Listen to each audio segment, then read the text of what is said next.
armas, batallas y hombres que cambiaron el curso de la historia. Esto y mucho más en Bellum Artis Historia Militar.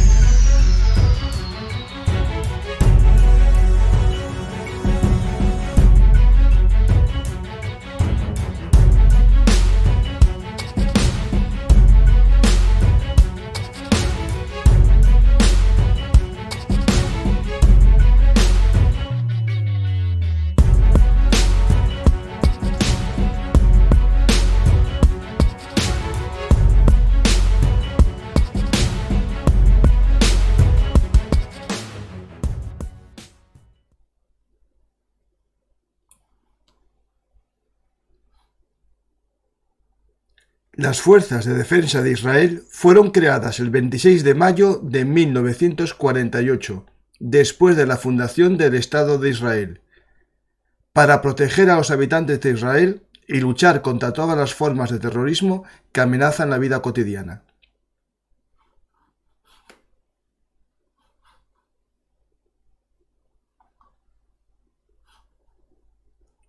Hola amantes de la historia, soy Francisco García Campa y esto es Bellum Artis Historia Militar, el lugar de encuentro para nosotros los aficionados a la historia militar. Hoy vamos a hablar del ejército de Israel y el papel que tiene estas fuerzas armadas en el desarrollo del futuro de la guerra. ¿Qué innovaciones están implementando en el ejército, que ya es considerado por muchos como uno de los más modernos del mundo? Para ello contamos con la ayuda de Juan Chulilla. Pero antes, como siempre, os pido que deis a me gusta, dejéis un comentario y os suscribáis al canal. Y ya, por supuesto, ya que estamos, que nos invitéis a un café en nuestros sistemas de micromecenazgo, en patreon.com, en PayPal y también, si queréis, en Bizum, en el teléfono que aparecerá en pantalla y en la descripción de todos los programas. ¿Por qué? Porque esta financiación, gracias a los mecenas, hace que seamos independientes, que podamos hacer los programas que nos apetezca y que nos gusten a nosotros, sin depender de que seamos miles o 4 amigos los que veamos un programa. Y así somos verdaderamente libres para disfrutar de nuestra pasión, que es la historia. Hoy vamos a hablar de actualidad, porque ya sabéis que la historia fue actualidad, pero algún día, si el invitado quiere, podemos hablar de alguna guerra del pasado del Estado de Israel. Vamos a viajar en el tiempo para conocer cómo va a ser el futuro de la guerra de la mano de la IDF. Hola Juan, ¿qué tal? ¿Cómo estamos, hombre? Muy bien, Juan, estamos aquí por tierra, mar y aire, como se llama tu proyecto de divulgación histórica militar, ¿no? Más bien de actualidad, ¿no? Lo que tratáis en el canal, ¿no? Sí, vamos a ver. Para empezar, es que antes de canal es comunidad. Llevamos desde 2004, que se dice En pronto. foros, justo, sí, sí.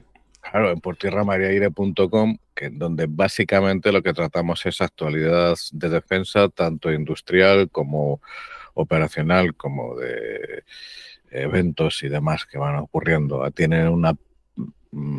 Hay algunos hilos de historia, pero fundamentalmente estamos centrados en el presente. Y así, de toda esa experiencia es donde nace Por Tierra, Mar y Aire. Pues 3 de los administradores del foro, pues después, hay que decirlo, de darle yo la tabarra durante más de un año, dijeron, venga, Juan Luis, pues no irte más. Y así iniciamos el canal y así seguimos hasta ahora. Sí.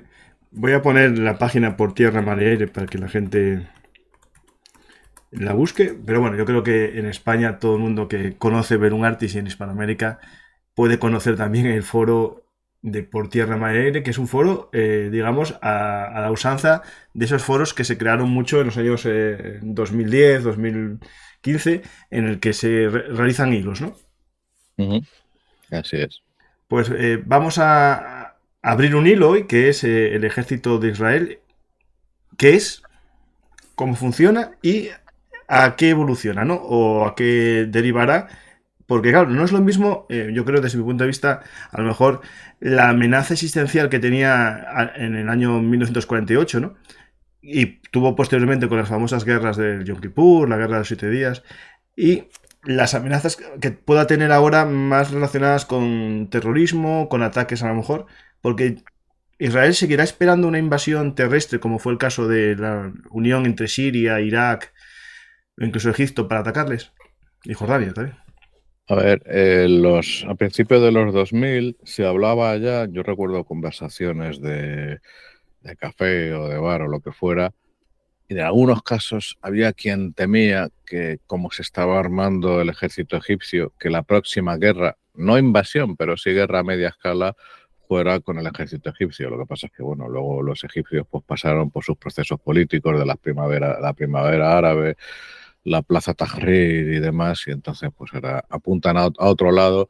Pero fíjate que Egipto hasta la fecha, aunque tiene un tratado de paz con Israel, firmado en Camp David, no se ha unido a los acuerdos de Abraham. Eso tiene su significación. Sí. A ver, a corto plazo, hablar de invasión como las de épocas cuando éramos niños o algo así, ya no va, no, o sea, no tiene un aspecto de ser ni lejanamente probable, pero nunca digas de este agua no beberé. La historia, ya sabes que tiene una facultad ilimitada de sorprendernos, y entonces, claro, el tema que tiene el Estado de Israel desde su fundación es que solo puede perder una guerra. Sí, porque siempre, como decían, ¿no? A nuestra espalda está el mar, ¿no? Exactamente, eso es. De hecho, había, fíjate, en un bar que yo iba de vez en cuando, tenía una colección en las paredes de caricaturas del 72-73 de periódicos egipcios donde mostraban eso. Vamos a echar a los judíos al mar, vamos a matarlos a todos. Y eso no era una forma de hablar, era mucho jiji, jaja, mucho loli, lirili, lerele, pero detrás había una idea cultivada por la propaganda durante algunas décadas de echar a los judíos al mar.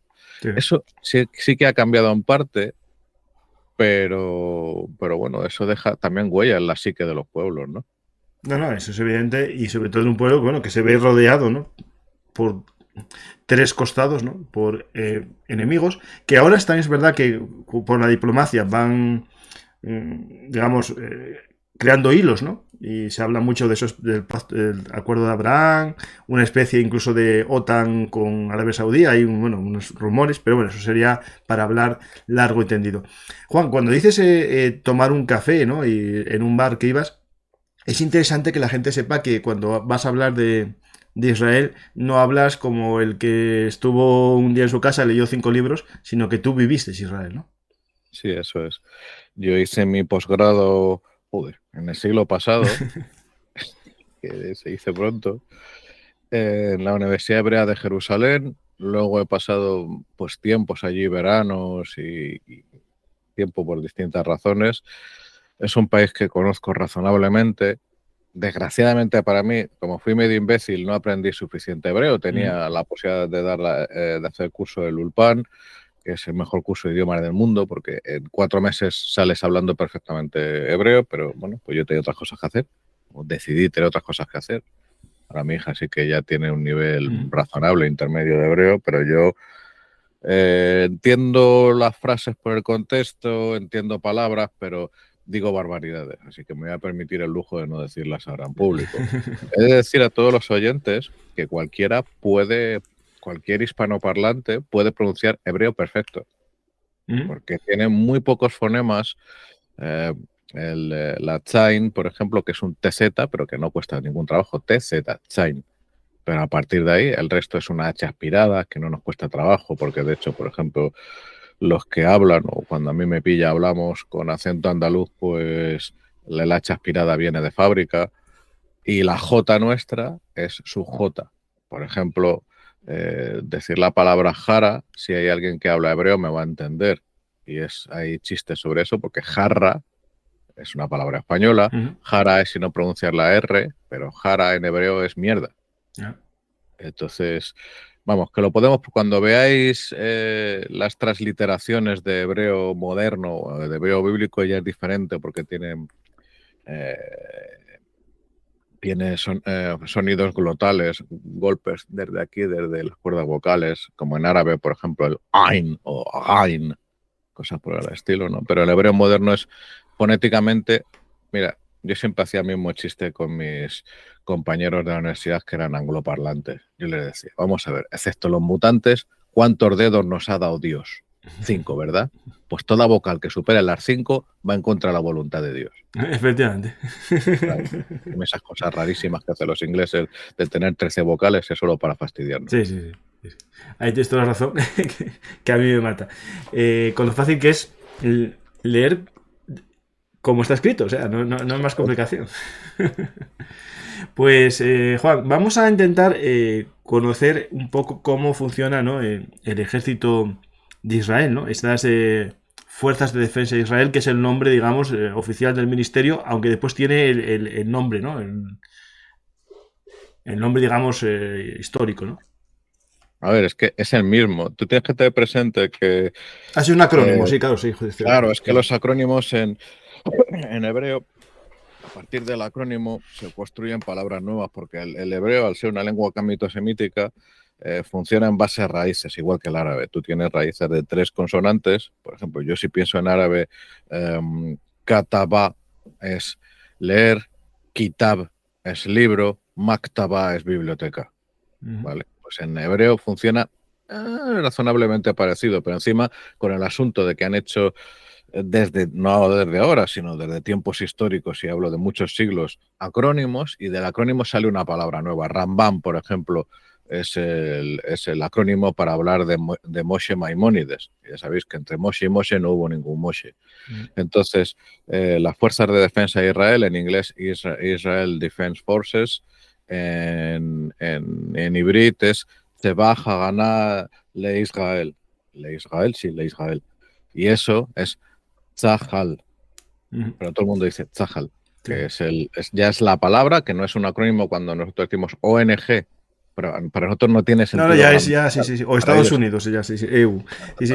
Por ejemplo, cuando me dices la Hananá, ¿no?, o como se pronuncie, a mí me viene directamente, ¿no?, la creación del Estado de Israel, el movimiento, digamos, bueno, resistencia también desde los británicos, terrorista, ¿no?, que se enfrentó a los británicos, ¿no? Era la Hananá, que después ya se convirtió... No, pero cuidado, porque ahí Haganá no tuvo actos terroristas. Hubo otros grupos de defensa de Israel que sí los tuvieron, pero Haganá no. El Irgun, ¿no? El Irgun, por ejemplo. La voladura del Hotel David y eso. Pero bueno, el Hananá tenía ese elemento ya de resistencia, ¿no? Sí, no, bueno, más que incluso, fíjate, había una parte de resistencia, pero que estaba ahí en los límites contra la ocupación británica o contra el mandato británico más bien, pero sobre todo ya se veían venir porque había habido pogromos, sobre todo en Hebrón, a finales de los años 20, que ya se veía la necesidad imperiosa de proteger a la población judía de lo que iban a ser agresiones, que terminaron siendo agresiones. Aquí yo os diré una cosa, yo no tengo ningún problema en señalar mis profundas simpatías por el Estado de Israel, pero hay una cuestión que no se suele entender, y menos en redes sociales, que tener simpatía por un Estado no implica tener antipatía por otro Estado o otro pueblo. Al contrario, muchos de los antisemitas, no sé si decir idealísticamente pro-árabes, yo he dormido en casa de palestinos, me he pasado mis buenas jornadas en otro tiempo que ahora no se puede hacer cuando uno es blanquito y medio rubio, en Ramallah, por ejemplo. Y entonces que yo tenga simpatías por un pueblo no significa que desprecie al otro. De hecho, a mí me encantaría, para mí sería una noticia. Fíjate, cuando los acuerdos de Abraham para mí fueron días de intensa alegría. Es decir, qué bien, les va a ir bien a todos. Y a mí de verdad es que mi deseo sería que a la población musulmana fuera de Israel, tanto en los territorios al oeste del Jordán como en Gaza, les fuera bien, les fuera lo mejor posible, pudieran vivir tranquilamente, desarrollándose económicamente y demás. Eso queda también para otro programa, porque hay muchísimos malos entendidos respecto a la población en esa zona. Yo se lo diré que lo que yo puedo decir de ellos es que uno de ellos me trató de matar en 2003. Yo tuve buena suerte, él tuvo la suerte que se buscó, y no, yo sigo vivo y él no, porque se petó en un autobús. Pero yo lo que tengo de recuerdo de esa gente es que me reciban siempre para comer, que sean hospitalarios, que sean amables, que sean educados. Esos son los recuerdos que yo tengo y no puedo decir otra cosa. Sí. Eso es como todo, siempre habrá gente que intentará, incluso en algo que no es idílico para él, buscar la mejor forma de vivir y de superarlo, y otro que vivirá en el odio, ¿no? Para No, tú seguir. fíjate, cuando estábamos en la segunda intifada, bueno, pues el esquema básicamente funcionaba siempre así. Alguien con mucho dinero le decía a una familia, oye, si yo os pago, o al propio tipo, $30.000, este se peta en algún sitio. Ok. Sobre todo se lo decía al mismo tipo, pero había de todo, era un tema muy complicado. Entonces una persona le proporcionaban un chaleco, le ayudaban a cruzar la línea verde y se petaba en una estación de autobuses, en un autobús, en una tienda, en un lo que fuera. Hay una película me parece muy Sí, interesante, esa vista, es que le ponían eso y después los chavales no se arrepentían y no eso podían desconectarse el chaleco. eso es. Pues vamos a intentar ver cómo funciona, ¿no? Porque todo el mundo tiene una visión, ¿no? Del ejército israelí. Lo que más o menos sabemos todos, ¿no? Que existe un servicio militar obligatorio de hombres y mujeres. Pero ¿cómo funciona, no? Y cómo sirve de cimentador, ¿no? Del sentimiento nacional israelí, ¿no? Este servicio militar, ¿no? Porque en España y en otros países se eliminó el servicio militar buscando la profesionalidad, que yo no lo veo mal en cuanto a que cada vez la guerra tecnológica es más compleja. Pero es verdad que este servicio militar genera un cimiento, ¿no? De las naciones, que en Israel lo tienen claro y meridiano, ¿no? A ver, ahora mismo también queda para otra ocasión, vamos a ir dejando hilitos colgando, en la crisis brutal que hay social como consecuencia de la actual alianza de gobierno entre el Likud, o lo que ha hecho vivir el Likud y es el resto de partidos de esa alianza, que está provocando por primera vez fisuras en el sistema de reservas, del que vamos a hablar ahora inmediatamente.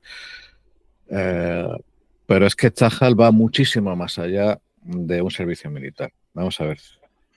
Tzahal es la columna vertebral del país, lo cual no implica que sea un país militarizado donde todo el mundo vive una vida militar, porque para empezar a hablar de vida militar y de Tzahal se lleva bastante mal. O sea, sobre todo cuando una persona acaba su servicio, pero luego le tocan sus años de reserva y va a la reserva, su manera de saludar a un superior no es a la orden mi coronel, sino ¿qué pasa, Moshe? Pero tal cual.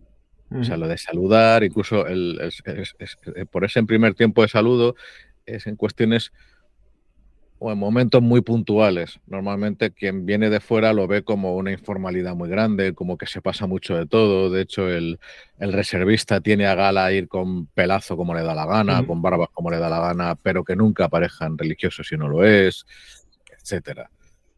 La militarización que podríamos entender desde fuera allí no tiene sentido. Pero todo empieza, ahora ya menos, pero en su momento, cuando venían inmigrantes desde el año 48, desde la Guerra de Independencia, donde desembarcaban del barco para, sin saber el idioma, ir a combatir. Gente, imagínate, que sale de los campos de exterminio y le ponen un fusil en la mano y dicen a combatir. Sí.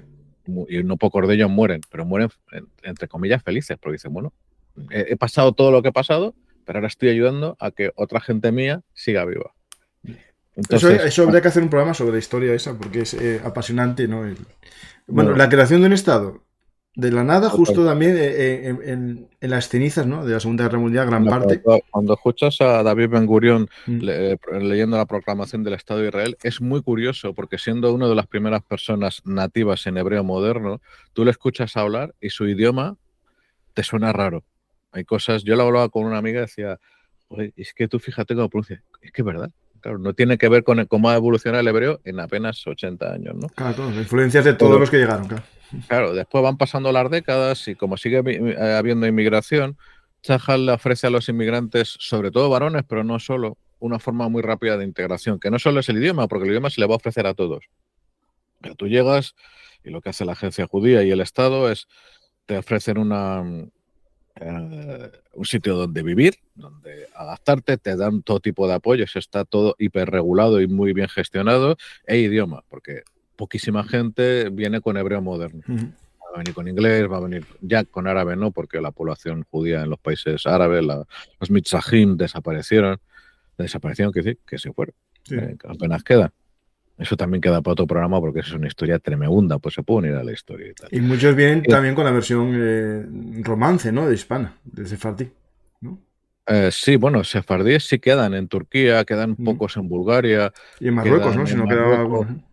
Bueno, en Marruecos se comieron un buen pogromo en el año 48 al 50, que también la memoria es la que es. Sí, claro, de esos son después los que pactan, sí, los descendientes de esos pactan ahora con Marruecos, es cierto, sí. Importante, pero en fin. Sí. La cosa es que conforme va variando la gente, también hay una cosa súper importante que ha seguido produciendo Chajal, que son redes sociales. Tú donde sirves, muchas veces van a ser una parte de ellos amigos tuyos para toda tu vida. Y va a ser gente con la que relacionarte profesionalmente. Y es un punto fundamental en la vida de los ciudadanos, varones y mujeres en este caso, pero sin el componente que podía tener el servicio militar obligatorio en países europeos, por ejemplo, que era como una especie de algo de impuesto social que se llevaba a duras penas, pero que no había un componente ahí detrás en su momento de, como puede haber en Israel, tanto de servicio como de rito de paso, como de...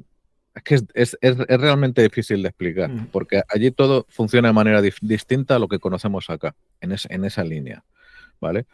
Lo que hay que entender de Chajal es que Chajal, y yo confío en que lo siga siendo, es estrictamente apolítico. ¿Por qué? Porque cuando tú ves una manifestación como está viendo ahora contra Bibi, mis amigos están manifestando ahora de continuo porque ven en peligro el Estado. ¿Con qué se manifiestan? Con la bandera de Israel, con la Magen David. Sí. La bandera es para todos. La patria va primero. Son cosas que a los españoles nos debería dar envidia. Mucho, mucho. De muchos países, no solo de ellos. Claro, pero allí no tiene discusión, ¿no? Entonces, ¿qué pasa?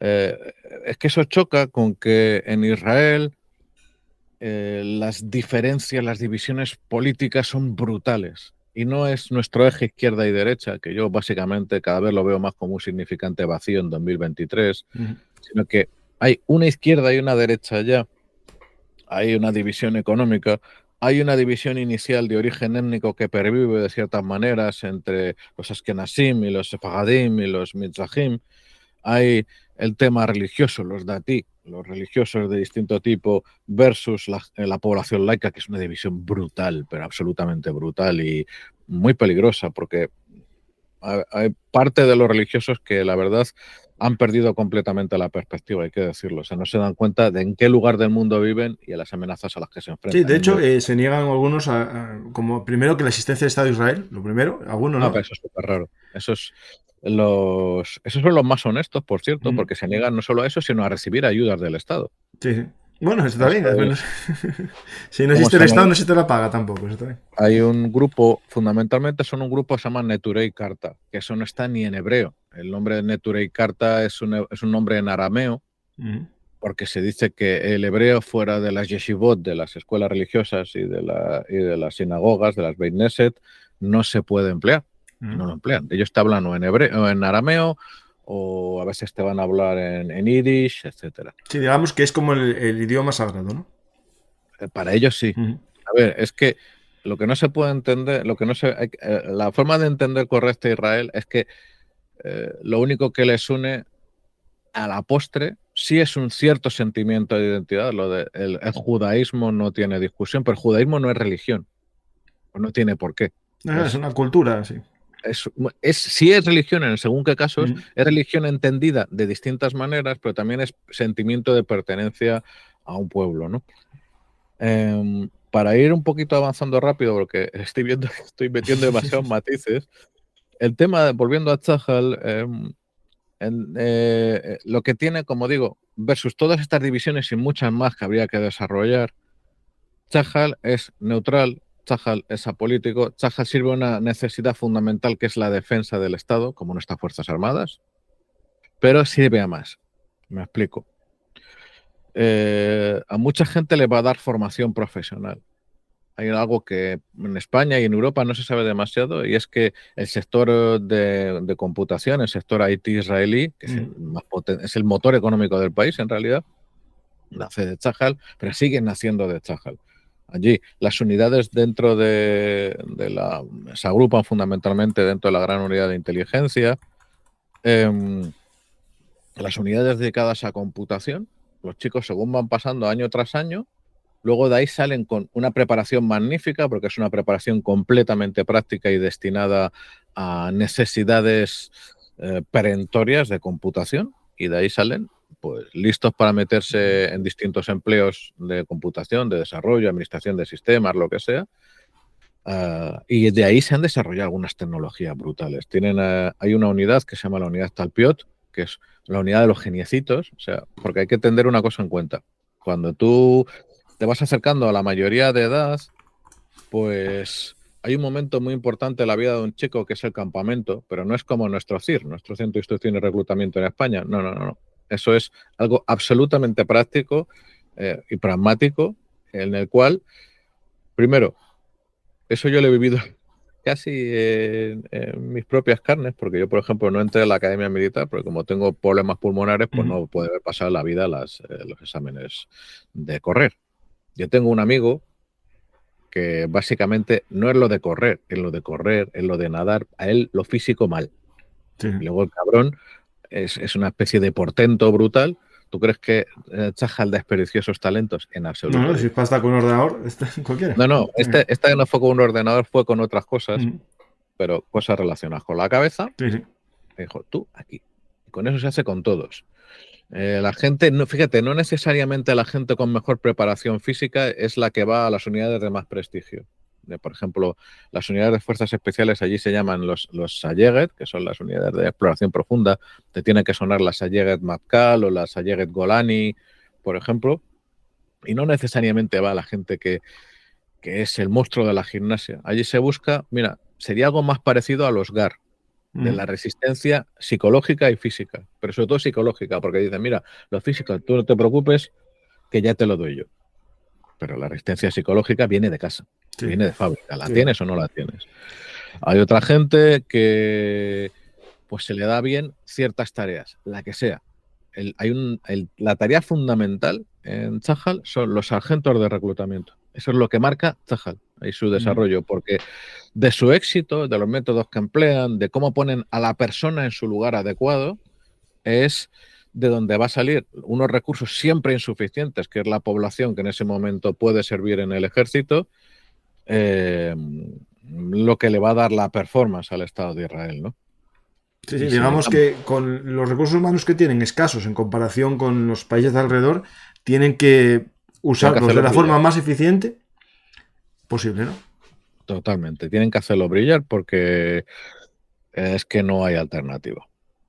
Entonces, cuando hablamos de esto, de esa unidad especial, ¿no? Que tiene que ver con inteligencia, a mí me viene a la cabeza la creación de una unidad que hicieron de informática con una base militar. Yo no sé si a nivel de brigada o de división ya de informática. Es que no me acuerdo cómo se llama el nombre, pero está en mitad del desierto, tienen una especie de cuartel general que es todo oficinas. Y claro, eso es el salto ya a las guerras de la actualidad futuro, ¿no? Es decir, el tema de que todo está en la red, ¿no? Bueno, vamos a hablar después de ello cuando lleguemos al tema del futuro, pero podemos ir adelantándolo. A ver, es lo que te decía antes, la unidad 8200, que si no me equivoco, tire memoria, Yahida Ashmoné, pero no estoy seguro, me puedo equivocar ahí. Ahí ya digo que mi hebreo es manifiestamente mejorable. Es una unidad de inteligencia, es una gran unidad de inteligencia porque tú fíjate, y eso yo estoy convencido de que incluso amigos comunes tuyos y míos, eso les puede dar envidia. ¿En qué sentido? La unidad de inteligencia es crítica en Israel. No por computación, por inteligencia. El Estado sobrevive porque la información sea exacta, sea precisa y esté lo más actualizada posible, lo más en tiempo real posible. Dentro de eso, por agrupación orgánica, entran las unidades de computación, las principales, pero entra dentro de un todo mayor que es la obtención de información y la gestión de la información. Entonces, es lo que hablaba antes, pero no están en el desierto. Están en distintas partes del país. De hecho, Talpiot, si no me equivoco, tiene que estar por el norte de Tel Aviv, no estoy seguro. Ahora mismo me falla la memoria. Pero, vaya, se trata de unidades, o sea, de un gran conjunto de unidades. O sea, básicamente se coge a los chicos y chicas con algunos de ellos, por ejemplo, una parte que es coeficiente intelectual, con unas pruebas terroríficas tipo Mensa o peores, pero también de otro tipo de pruebas para, vale, este cabrón tiene, mira, es que a mí me contaron un grandísimo amigo mío que él quería dedicarse al árabe, le hicieron las pruebas y le dijo el instructor, mira, vamos a ver, yo te lo voy a explicar para que lo entiendas. Tú no vas a ir a aprender árabe, tú te vas a coger un jodido ordenador y te vas a poner a programar. No, pero es que a mí me gusta eso, sí, eso me gusta, que te diviertas. En tus Tú vas ratos a... libres. No, pero no por eso, sino porque las pruebas le habían dado claridad sobre que el chico valía muchísimo y efectivamente, y es que fue así. Bueno, no digo que sean infalibles, pero sí están orientadas a resultados. No se pueden, fíjate, es que además en eso tiene hasta aspectos muy curiosos. Hay puestos, roles, donde sirven personas con síndrome de Down, donde sirven personas que no tengan discapacidad física absoluta, por poner dos casos. ¿Por qué? Porque también es tu forma de integrarte en el Estado. A ver, pues se llega hasta donde se llega, no le van a poner ni remotamente una unidad de combate, pero hay necesidad de papel para aburrir. Claro, la población toda, como en la sociedad, todos tenemos nuestro papel y en el ejército también, claro. Claro, pero allí hay unidades y hay roles Sí, sí. donde se va a poner a los chicos y chicas con Down. Hay excepciones. Los estudiantes de yeshivot, de escuelas religiosas, pues no tienen por qué, muchos no hacen el servicio, cosa que provoca enorme cabreo entre la población laica. Con las mujeres, sobre todo si han tenido ya hijos, pues se hace la vista gorda cuando no quieren servir o incluso si tienen hijos se las libera del servicio, porque los hijos son importantes, tal. Pero en general, la mayor parte de chicos y chicas, incluso gente que pueda tener enfermedades, se toman a gala, decir, no, a mí me da igual, yo tengo tal cosa, pero yo sirvo aquí que es donde puedo servir, porque es un tema de que se identifica a Chajal como la columna vertebral del país, y no solo para la defensa, sino la columna vertebral en un sentido muchísimo más amplio. Sí, sí. Entonces, cuando la persona lo que hace, una vez que se pasa ese momento crítico que es decidir dónde vas a ir, después de eso se le manda a su unidad, donde la formación pues es como una formación básicamente profesional militar nuestra. ¿Por qué? Porque en bastantes unidades, estoy pensando en Chanjanim, por ejemplo, que son los paracaidistas, pero la Golani también. Antes de un año no eres soldado, digamos, en ejercicio, eres recluta. Entonces, se le da una formación muy práctica, pero muy amplia y profunda. Porque esa gente luego no es un combatiente de hace más de 100 años que le daban un rifle, a la ponte a pegar tiros o cava trincheras. No, en la guerra tecnológica hay que formar en muchas cosas y también hay que educar el cuerpo. Por ejemplo, la Golani, cuando acaban su formación, su momento final es una marcha de 130 kilómetros en 2 días. Me parece una burrada que acaban, pero baldaos. Pero acaba en un momento para ellos muy, muy emotivo, que es de madrugada subirse el monte de la meseta de Masada, donde Sí, sabes sí. que ocurrió. Sí, tengo yo un programa explicando un poco qué pasó ahí.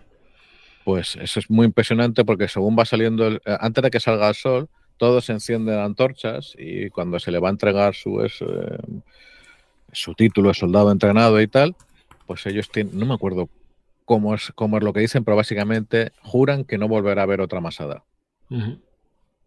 Entonces, a partir de ahí, pues sirven 2 años más. Y aquí llega otra cosa que algunos de los oyentes no conocerán, que es que no existe. En las academias militares no se puede entrar de la calle, no se puede entrar de civil. Y eso es una cosa que yo sí encuentro admirable.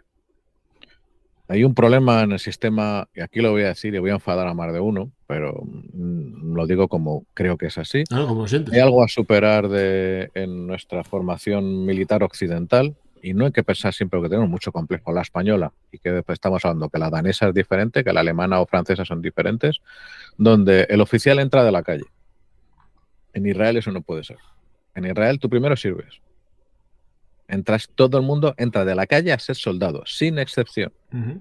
Se forman como soldado y muchas veces tienen experiencia de combate como soldado porque desgraciadamente para ellos pues tienen que tener experiencia de combate. Entonces, ¿qué ocurre? Hay un segundo nivel de selectores e instructores. Dentro de las unidades hay gente que está junando. Y de hecho todo el mundo lo sabe y claro, es como Bueno, pues hay gente que se comporta para ser los seleccionados y hay gente que simplemente pues, Es tiene el el mismo. carácter Sí. adecuado para serlo, ¿no? Pero el juego se conoce cuál es. Pero claro, ese papel sí que es crítico. Ahí no se pueden equivocar o tienen que equivocarse lo menos posible. Y se le dice cuando ya ha pasado un tiempo de ser soldado en ejercicio, pues se le acerca un sargento, un subteniente. Oye, Breguito, ¿tú quieres ir a la academia?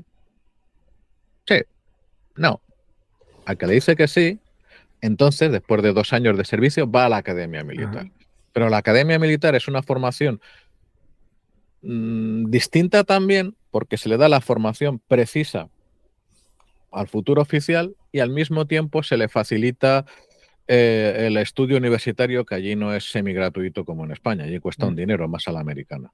Entonces, puede ir haciendo una carrera a un ritmo no como el nuestro, a jornada completa, mientras sirve como teniente o capitán, y a partir de aquí, de capitán, un poquito incluso de comandante, comandante diría que está a la frontera, pero hablo por boca de ganso y me puedo equivocar, es donde las personas van saliendo del ejército. Tú sales del ejército de dos maneras. Uno, como sargento, porque has acabado tu servicio militar y bueno, pues poquísima gente se va a quedar con menos de sargento al final.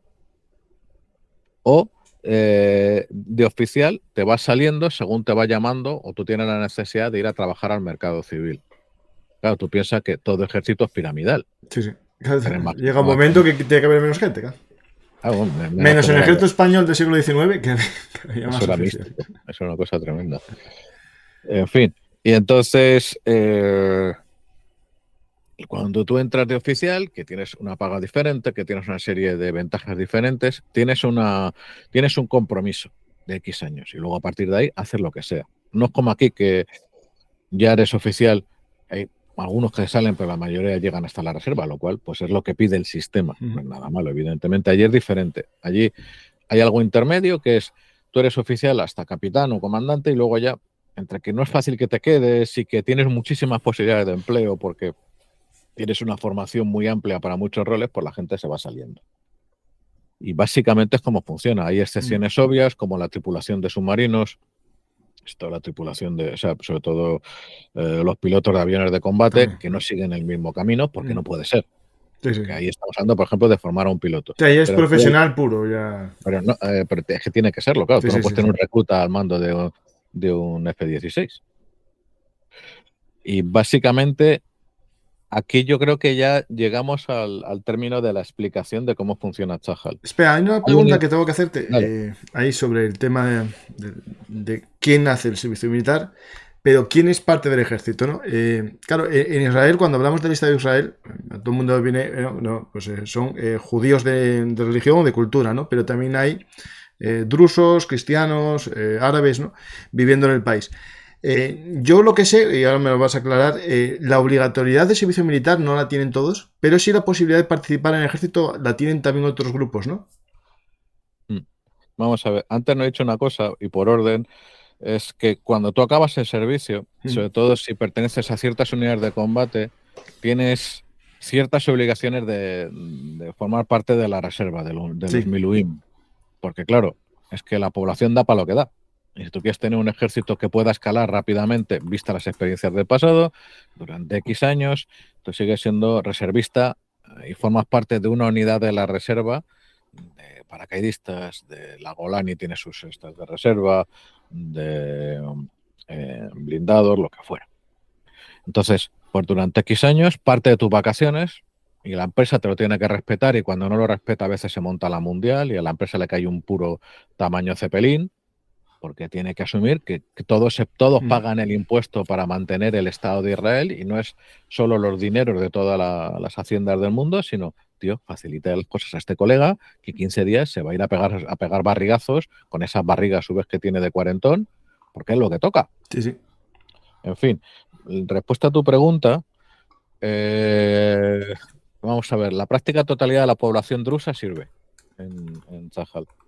Después, los árabes cristianos, fundamentalmente hay dos grupos que son católicos y ortodoxos árabes cristianos, porque árabe es una cosa y dentro de árabes hay que decirlo. Buena mayoría es musulmana, pero ni remotamente es una mayoría absoluta. Aunque la verdad lo están haciendo muy bien para expulsar a la población árabe cristiana, y no lo están haciendo bien los israelíes, sino sus colegas palestinos, que está siendo, de eso podría hablar en otra ocasión, que eso a mí no me lo han contado, que eso lo he vivido yo. En Pues fin, es importante contarlo en primera persona. sí, porque te digo que hay distintas estrategias, tanto a nivel del liderazgo palestino como dinámicas sociales, que están expulsando a población que tiene menos hijos, que suele tener mejor preparación, y que dicen, ¿y qué futuro me espera aquí? Y cogen el cesto de las chupas y se piran, buscan la forma de irse a Canadá o Estados Claro, Unidos o que no Europa. se van ni a Israel tampoco, sino que se van de la zona. Claro, porque además es que en general, a ver, hay una cosa que entender. Israel no es un país amable para vivir. A mí me apasiona. Me gustaría en mi jubilación pasar una parte del año allá, pero yo porque soy raro y B lo conozco. Pero si te va bien, te va muy bien. Es una sociedad muy americanizada. Si, por ejemplo, trabajas en Haití, los sueldos son espectaculares. Amigos informáticos que escuchéis a Belun Artis, que sepáis que el sueldo vuestro se multiplica por 3 para empezar a hablar allá. Pero si no te dedicas a Haití o a muy pocas profesiones más, pues las pasas un poco marrón. Y no hay poca gente como en Estados Unidos que tenga 2 empleos para llegar a fin de mes. Entonces, la vivienda está brutalmente cara, es una exageración. La cesta de la compra es muy cara. Mantenerte un coche es la mundial. Y claro, entre quedarte ahí, que sabes lo que hay, que sabes que encontrar una vivienda en un sitio que no te lleve 3 horas al día de ida y de vuelta para ir a currar, o irte a Estados Unidos, pues, ¿qué cojones estamos hablando?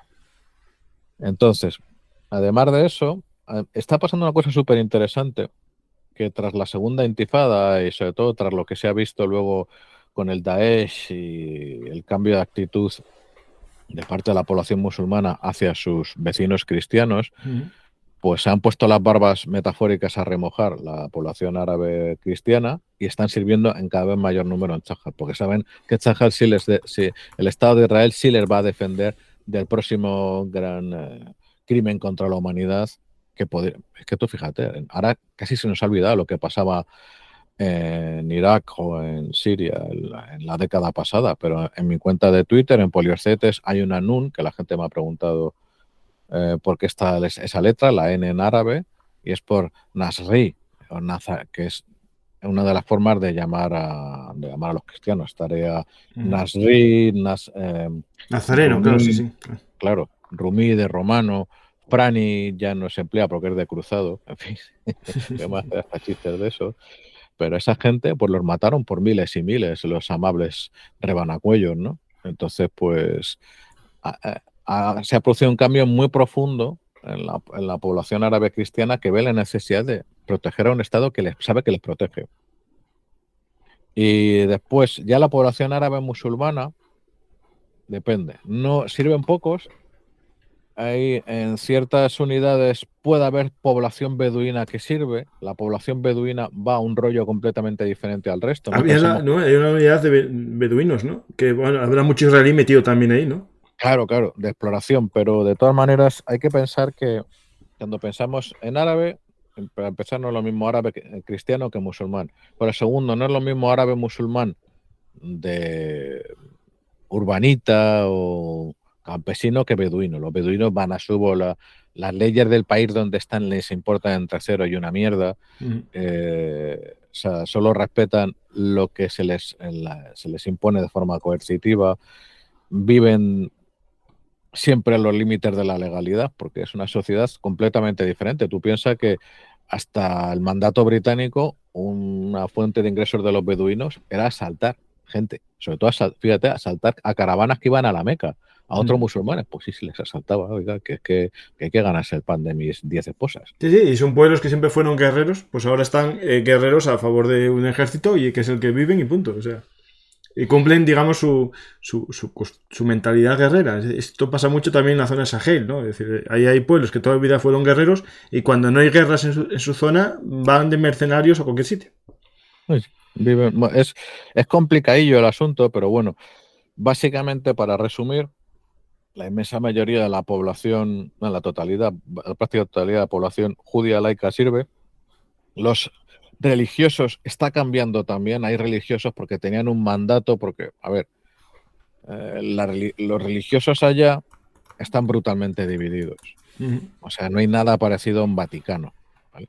O sea, hay centenares de grupos diferentes con formas diferentes de interpretar tanto detalles del Talmud o de la halajá, de la ley, como cosas fundamentales. Pero, o sea, es que hasta hace poquito no servían muchos, pero ahora sí sirven, pero tienden a servir en sus unidades, o unidades donde tienen cierta mayoría, y en unidades, por ejemplo, donde no puede haber presencia de mujeres. Hay religiosos muy extremistas que les ofende que una mujer cante cerca suyo. Así son las cosas. Sí, sí. Y, Y, por ejemplo, estos, claro, en el aspecto del pelo, la barba, les dejan permiso de barba y permiso de tal. Lo digo porque hay una imagen aquí de dos soldados ortodoxos con el pelo largo. Claro. O sea, con los peyot, que son lo que le cuelga del las barbas, es que eso sigue una interpretación de Torah, que es no puedes permitir que el cuchillo corte tu cara. Eso significa dejarse las barbas, bueno, básicamente como las tengo yo. Y después hay una oposición también de parte de los ortodoxos a formar parte, ¿no? Ahí, si no recuerdo mal, hay una especie de excepción, ¿no?, al servicio militar, que es la de los estudios, ¿no? Si estás estudiando la Torah, sí. Eso entonces están todos matriculados en algún estudio de Torah para no hacerlo. El estudio de Torah, el estudio de las yeshivot, básicamente no acaba.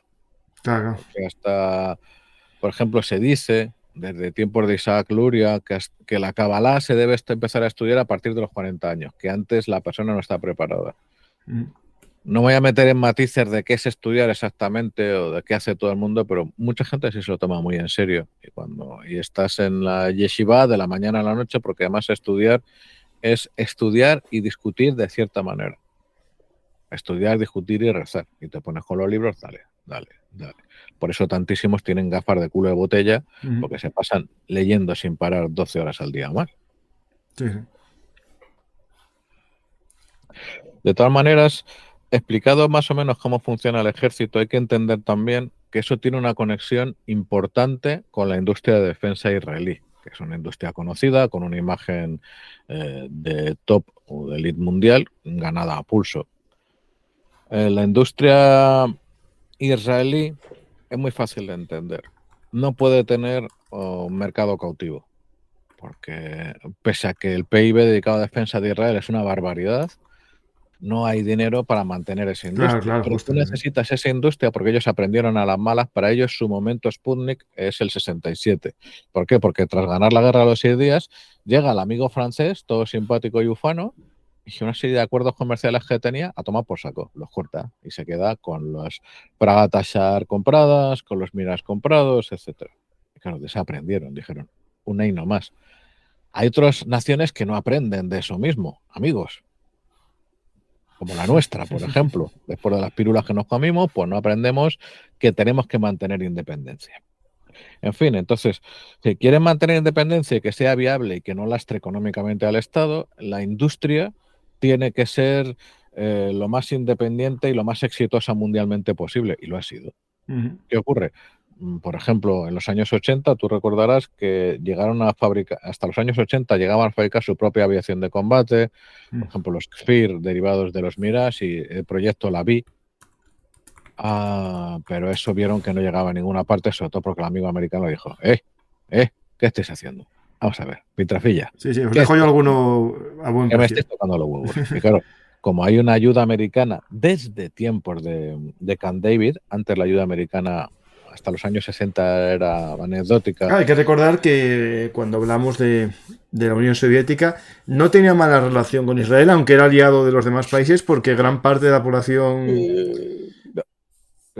Tenía una relación pésima. ¿Pésima? Pues yo pensé que tenían... No. O sea, Israel era la entidad sionista. Israel era la entidad que además los israelíes de origen ruso sufrían como perros. Era la entidad a extinguir.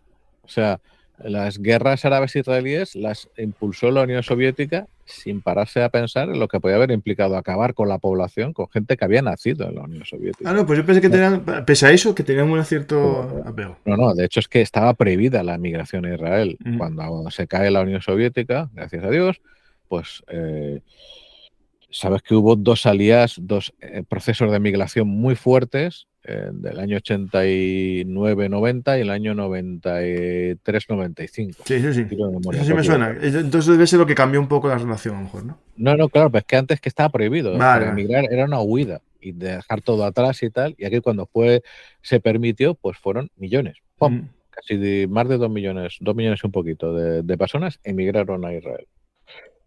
Y pues ya te digo, relación buena ninguna. Es que relación buena ahora mismo con Estados Unidos, pero es buena desde Camp David. Desde antes era tirante. Recordemos que Kissinger hablaba de Let them blood en Yom Kippur. Y antes era inexistente.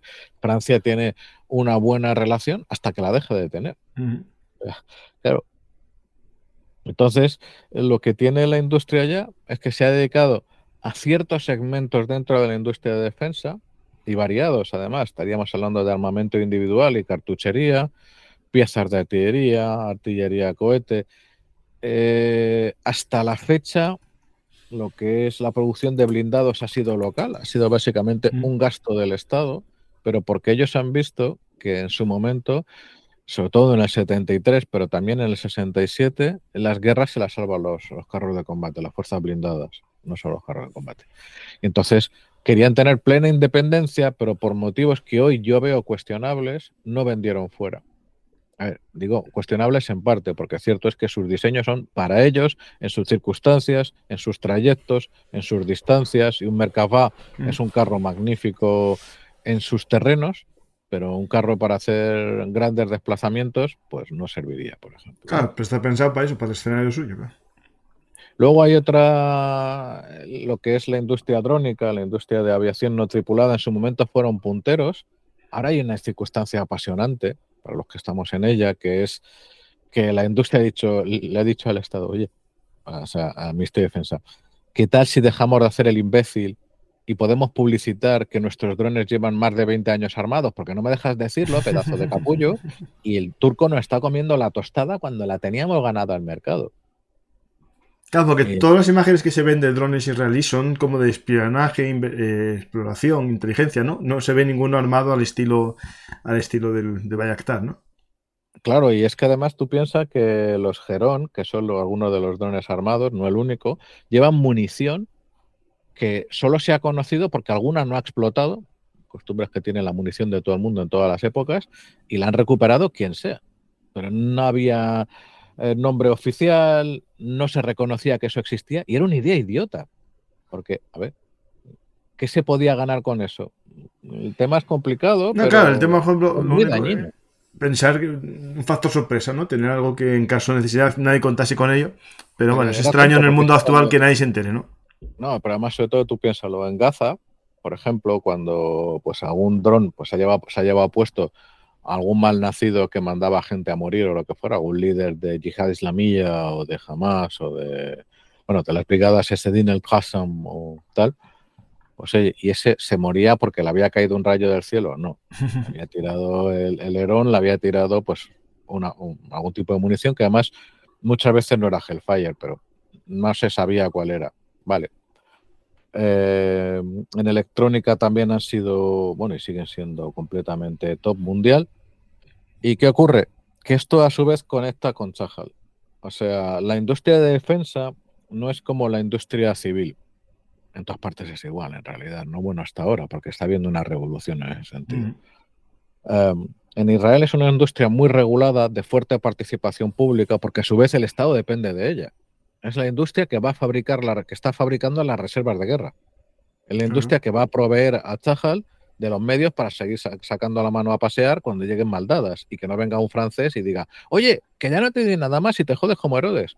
Pues eso es lo que ellos tienen la obsesión por evitar desde ese golpe que sufren en el 67. Y entonces es una industria que se especializó en los 80 en producir, bueno, una parte de sus productos de muy alta tecnología, estar en el pico de lanza del desarrollo tecnológico, lo cual ha dado unas ventajas brutales a Chajal en sus operaciones, pero tiene el problema, y no sé si me estoy adelantando mucho al desarrollo del programa, pues vamos un No, aquí poquito de vamos a ser prisa. más claro, tú tranquilo, tú. Como digo, tiene el problema de que estamos en una situación de cambio de época decisivo en la industria de defensa, y ellos parte de sus productos están en el lado barroco. Hay un libro fabuloso que antes hablábamos fuera de antena, que se llama El Arsenal Barroco, de Mari Caldor. A mí me lo dio a conocer Cristian Villanueva, el director de Ejército. Ese libro cojonante, bestial. Que vino aquí hace poco y espero que vuelva también. Claro que sí.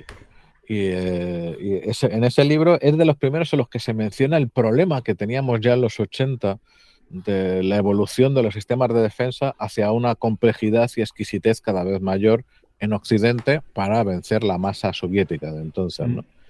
Eso tienes la 16ª ley de Augustine se escribe, que es una serie de leyes humorísticas sobre el desarrollo de la aeronáutica, y donde apuntan es que los sistemas más capaces, más exquisitos y hasta hace fecha relativamente reciente desconectados del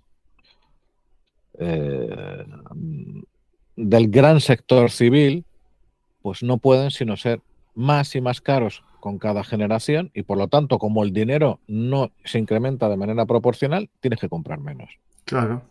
Y eso se llegó ya en los 90-2000 a una situación indefendible, que tú tienes, por ejemplo, el caso más palmario es la aviación de combate, pero no es el único, en el cual un modelo de combate, un avión multirol, pues te va a costar muchísimas decenas de millones de dólares o euros comprar y operar, pues un coste brutal la hora de vuelo, el mantenimiento, etcétera.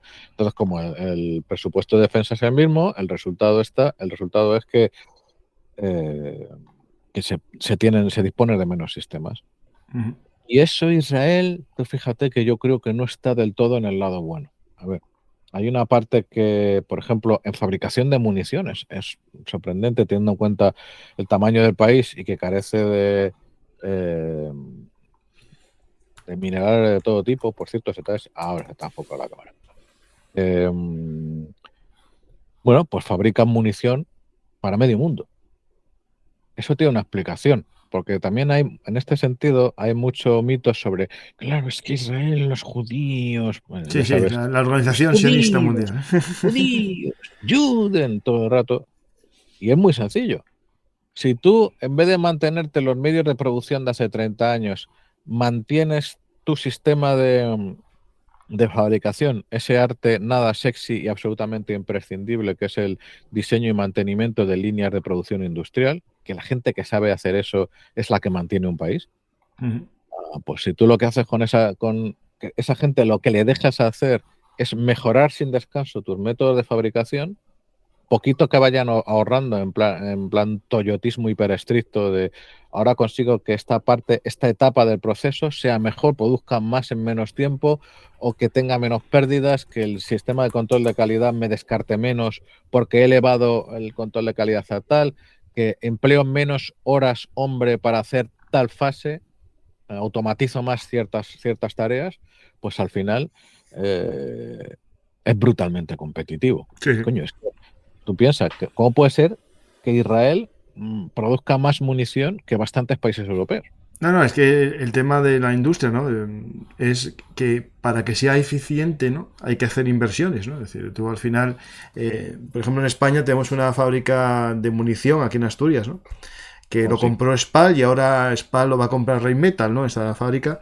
Claro, alguien dirá, qué moderno es esto, pero yo sé perfectamente que ese taller estaba abandonado 30 años y reemplearon las propias máquinas que había. Tuvieron a chavales arreglando máquinas de hace 40 años para hacer munición. Es decir, no estamos hablando de última tecnología, no, armas.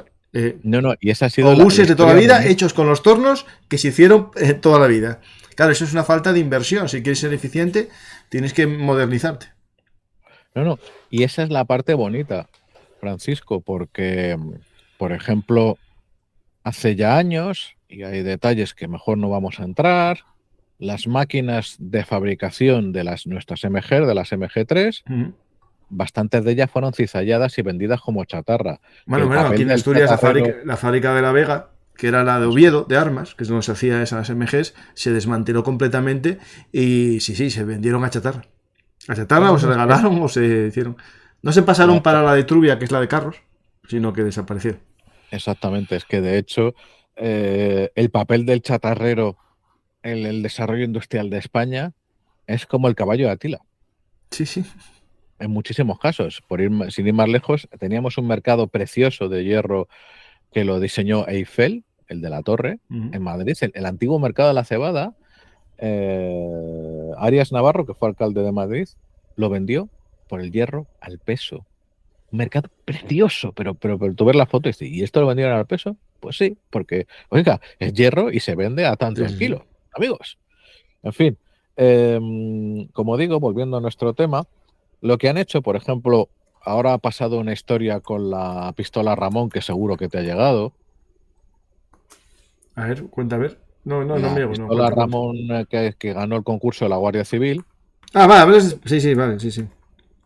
Pues ahí hay mucha tela que cortar y mucha mala baba. Y yo no voy a defender algo israelí por el hecho de serlo, entre otras cosas porque para empezar mi prioridad no es Israel, mi prioridad es España. Y que España esté, y sus Fuerzas Armadas estén bien servidas, para mí no hay una prioridad por encima de eso.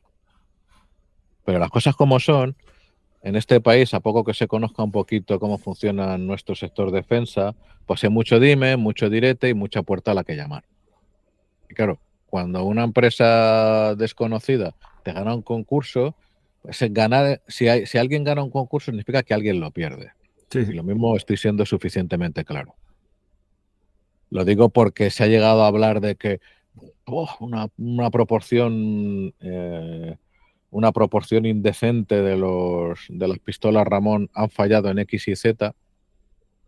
Eso, lo primero, hablaría mal de los evaluadores del concurso, que el concurso está documentado y hay amigos comunes, nuestro Shackleton, que en ese aspecto se puso a mirar los puntos y las comas y lo publicó.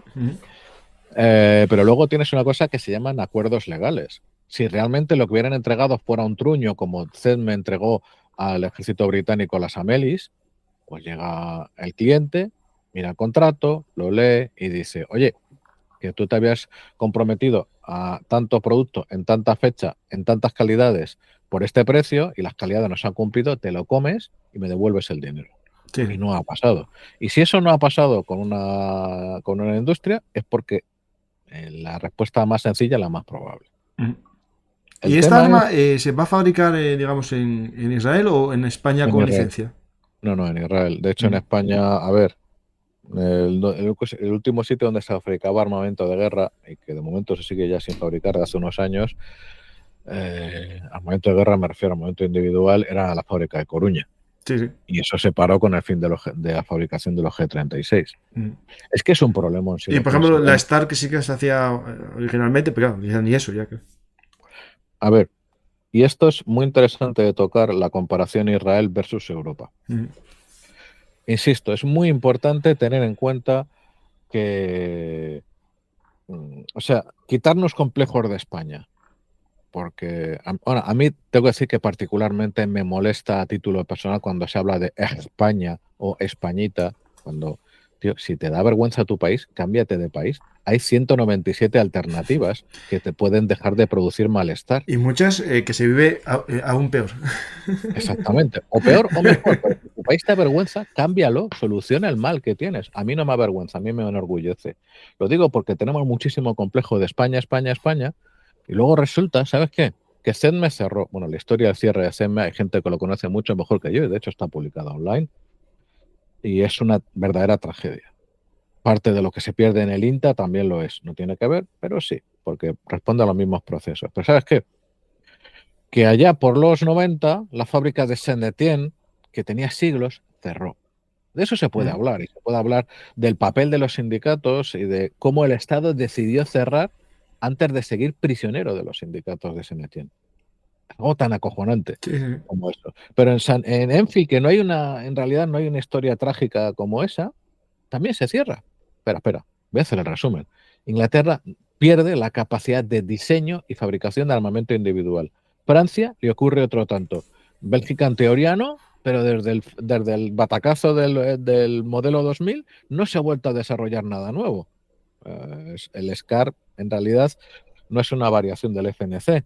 En Francia están sirviendo con un rifle alemán. Si podíamos seguir, hoy no es el día, con el concurso de rifle alemán, que ha sido un prodigio. Y los americanos también no tienen ya un arma americana, ¿no? Es un arma alemana austriaca, ¿no? Hombre, no, los americanos. De hecho, el arma es SIG USA y es un diseño SIG americano. Yo pensé que estaba basado en el Sig Sauer, que lo fabrican en Estados Unidos, pero... Sí, pero es que el diseño, a ver... Lo tocan, ¿no? Vale. Fundamentalmente, el diseño SIG es un diseño derivado de patentes ya vencidas originalmente norteamericanas y que en realidad es que no hay mucha tela que rascar en innovación. Vale. De eso tengo que preparar un día un programa en Por Tierra, Mar y Aire sobre el despropósito que ha sido ese concurso. Pues tengo que pasarte de un amigo que hizo un programa conmigo y explica un poco ese arma, el funcionamiento y todo eso. Te lo voy a pasar. Pues el tema es que en media Europa hemos perdido la capacidad de diseño y de fabricación. Y no se trata de enviar un cohete al espacio, que perdona, que en España lo estamos haciendo, la empresa PLD Aerospace con el Miura. Sí, esta semana. Pero ahora mismo en España no se puede desarrollar un fusil. Y ojo, que desarrollar un fusil parece sencillo hasta que entras en el detalle donde habitan legiones de demonios. No es en absoluto sencillo. No, el problema, Juan, es que cuando tú quieras volver a hacerlo, tienes que empezar de cero, porque todo el know-how, los ingenieros que desarrollaron ese arma, los maestros industriales, que se jubilaron todos y ya no pueden pasar conocimiento a otra generación porque desapareció la empresa, cuando se quiera volver a hacer, se empieza de cero y no es tan fácil regenerar esto. En Estados Unidos se está pasando ahora con los Stinger, no, los Stinger, sí. La fábrica de Stinger, que se había cerrado más o menos, ahora la quieren volver a reactivar y tuvieron que llamar a los jubilados para que enseñasen a la gente a manejar un poco cómo era la línea de producción, que todavía existía, no se cerró, pero no es coger a la gente de la calle de la lista del paro y decir, ahora, vosotros hacer esto, ¿no? Bueno, literalmente es así. La gran tragedia europea es que desactivar o destruir capacidad de fabricación es tan fácil como prejubilar. Es coger una hoja Excel, calcular los costes y a tomar por saco, ponerla en funcionamiento, lo que tú has dicho literalmente. Porque el gran problema que yo insisto mucho en Por Tierra, Mar y Aire que tenemos en toda Europa es la ruptura de las cadenas de mentorazgo, lo que has dicho, los maestros industriales, los ingenieros. Yo soy profesor de FP, de torneros y cesadores y de esto sí. Claro, y es que la gente que diseña una línea de fabricación, que eso es lo más, la gente nos interesa los temas de defensa, pues lo que parece sexy, lo que llama la atención es la pistola, el carro de combate, el avión multirol. Y lo que no llama la atención es la persona que en un gabinete, el equipo está diseñando cada una de las fases de la fabricación de un sistema para que llegue a unas calidades muy estrictas con el menor coste posible. Cuando encima tienes el problemón, y aquí es donde va el tema de la industria de defensa israelí, de que, por ejemplo, nosotros ejecutamos una vez más de una manera que era para darle a alguien con una pala en la cabeza el pedido de los G-36. Se fabrican los cientos de miles de G-36. ¿Y luego qué? Pues luego patatas. Luego se cierra la línea. Claro. Oye, ¿y eso a la larga es sostenible en el tiempo? ¿Estamos seguros? Porque yo creo que no. No, se está viendo en esta guerra en Ucrania, que todavía no es una guerra en la que tengamos que participar directamente y no tenemos ya casi en la industria europea capacidad de mantenerla. O sea, los niveles. Sí, se está viendo por todos lados las hechuras, ¿no? Y nadie tampoco... Hablan de aumentar el gasto, pero el problema del gasto es que puede aumentarse un gasto en burocracia, gasto funcionarial, sueldos y tal, y no realmente en un gasto en inversión, en +D, que sería lo adecuado. Cuando hablan del 2%, Juan, si me equivoco, también se habla de que no sea todo en gastos corrientes, tiene que ser en gastos de inversión, es decir, porque al final puedes tener un ejército solo en sueldos que te gaste el 2% del PIB y eso no te genera realmente una mejora en el ejército. No, claro. Bueno, que no se enfaden los soldados, pero la realidad es que hace falta inversión, claro. No, perdona, que tú le preguntas a amigos militares que tú también tienes y a ellos les gustaría que fuera de otra manera. Porque, a ver, es que el Ministerio de Defensa sirve es el ministerio para mantener en activo las fuerzas que defienden España y su integridad territorial y mantienen los compromisos adquiridos en el seno de nuestras alianzas. No es un ministerio para la industria. Eso es otro ministerio. Ujú.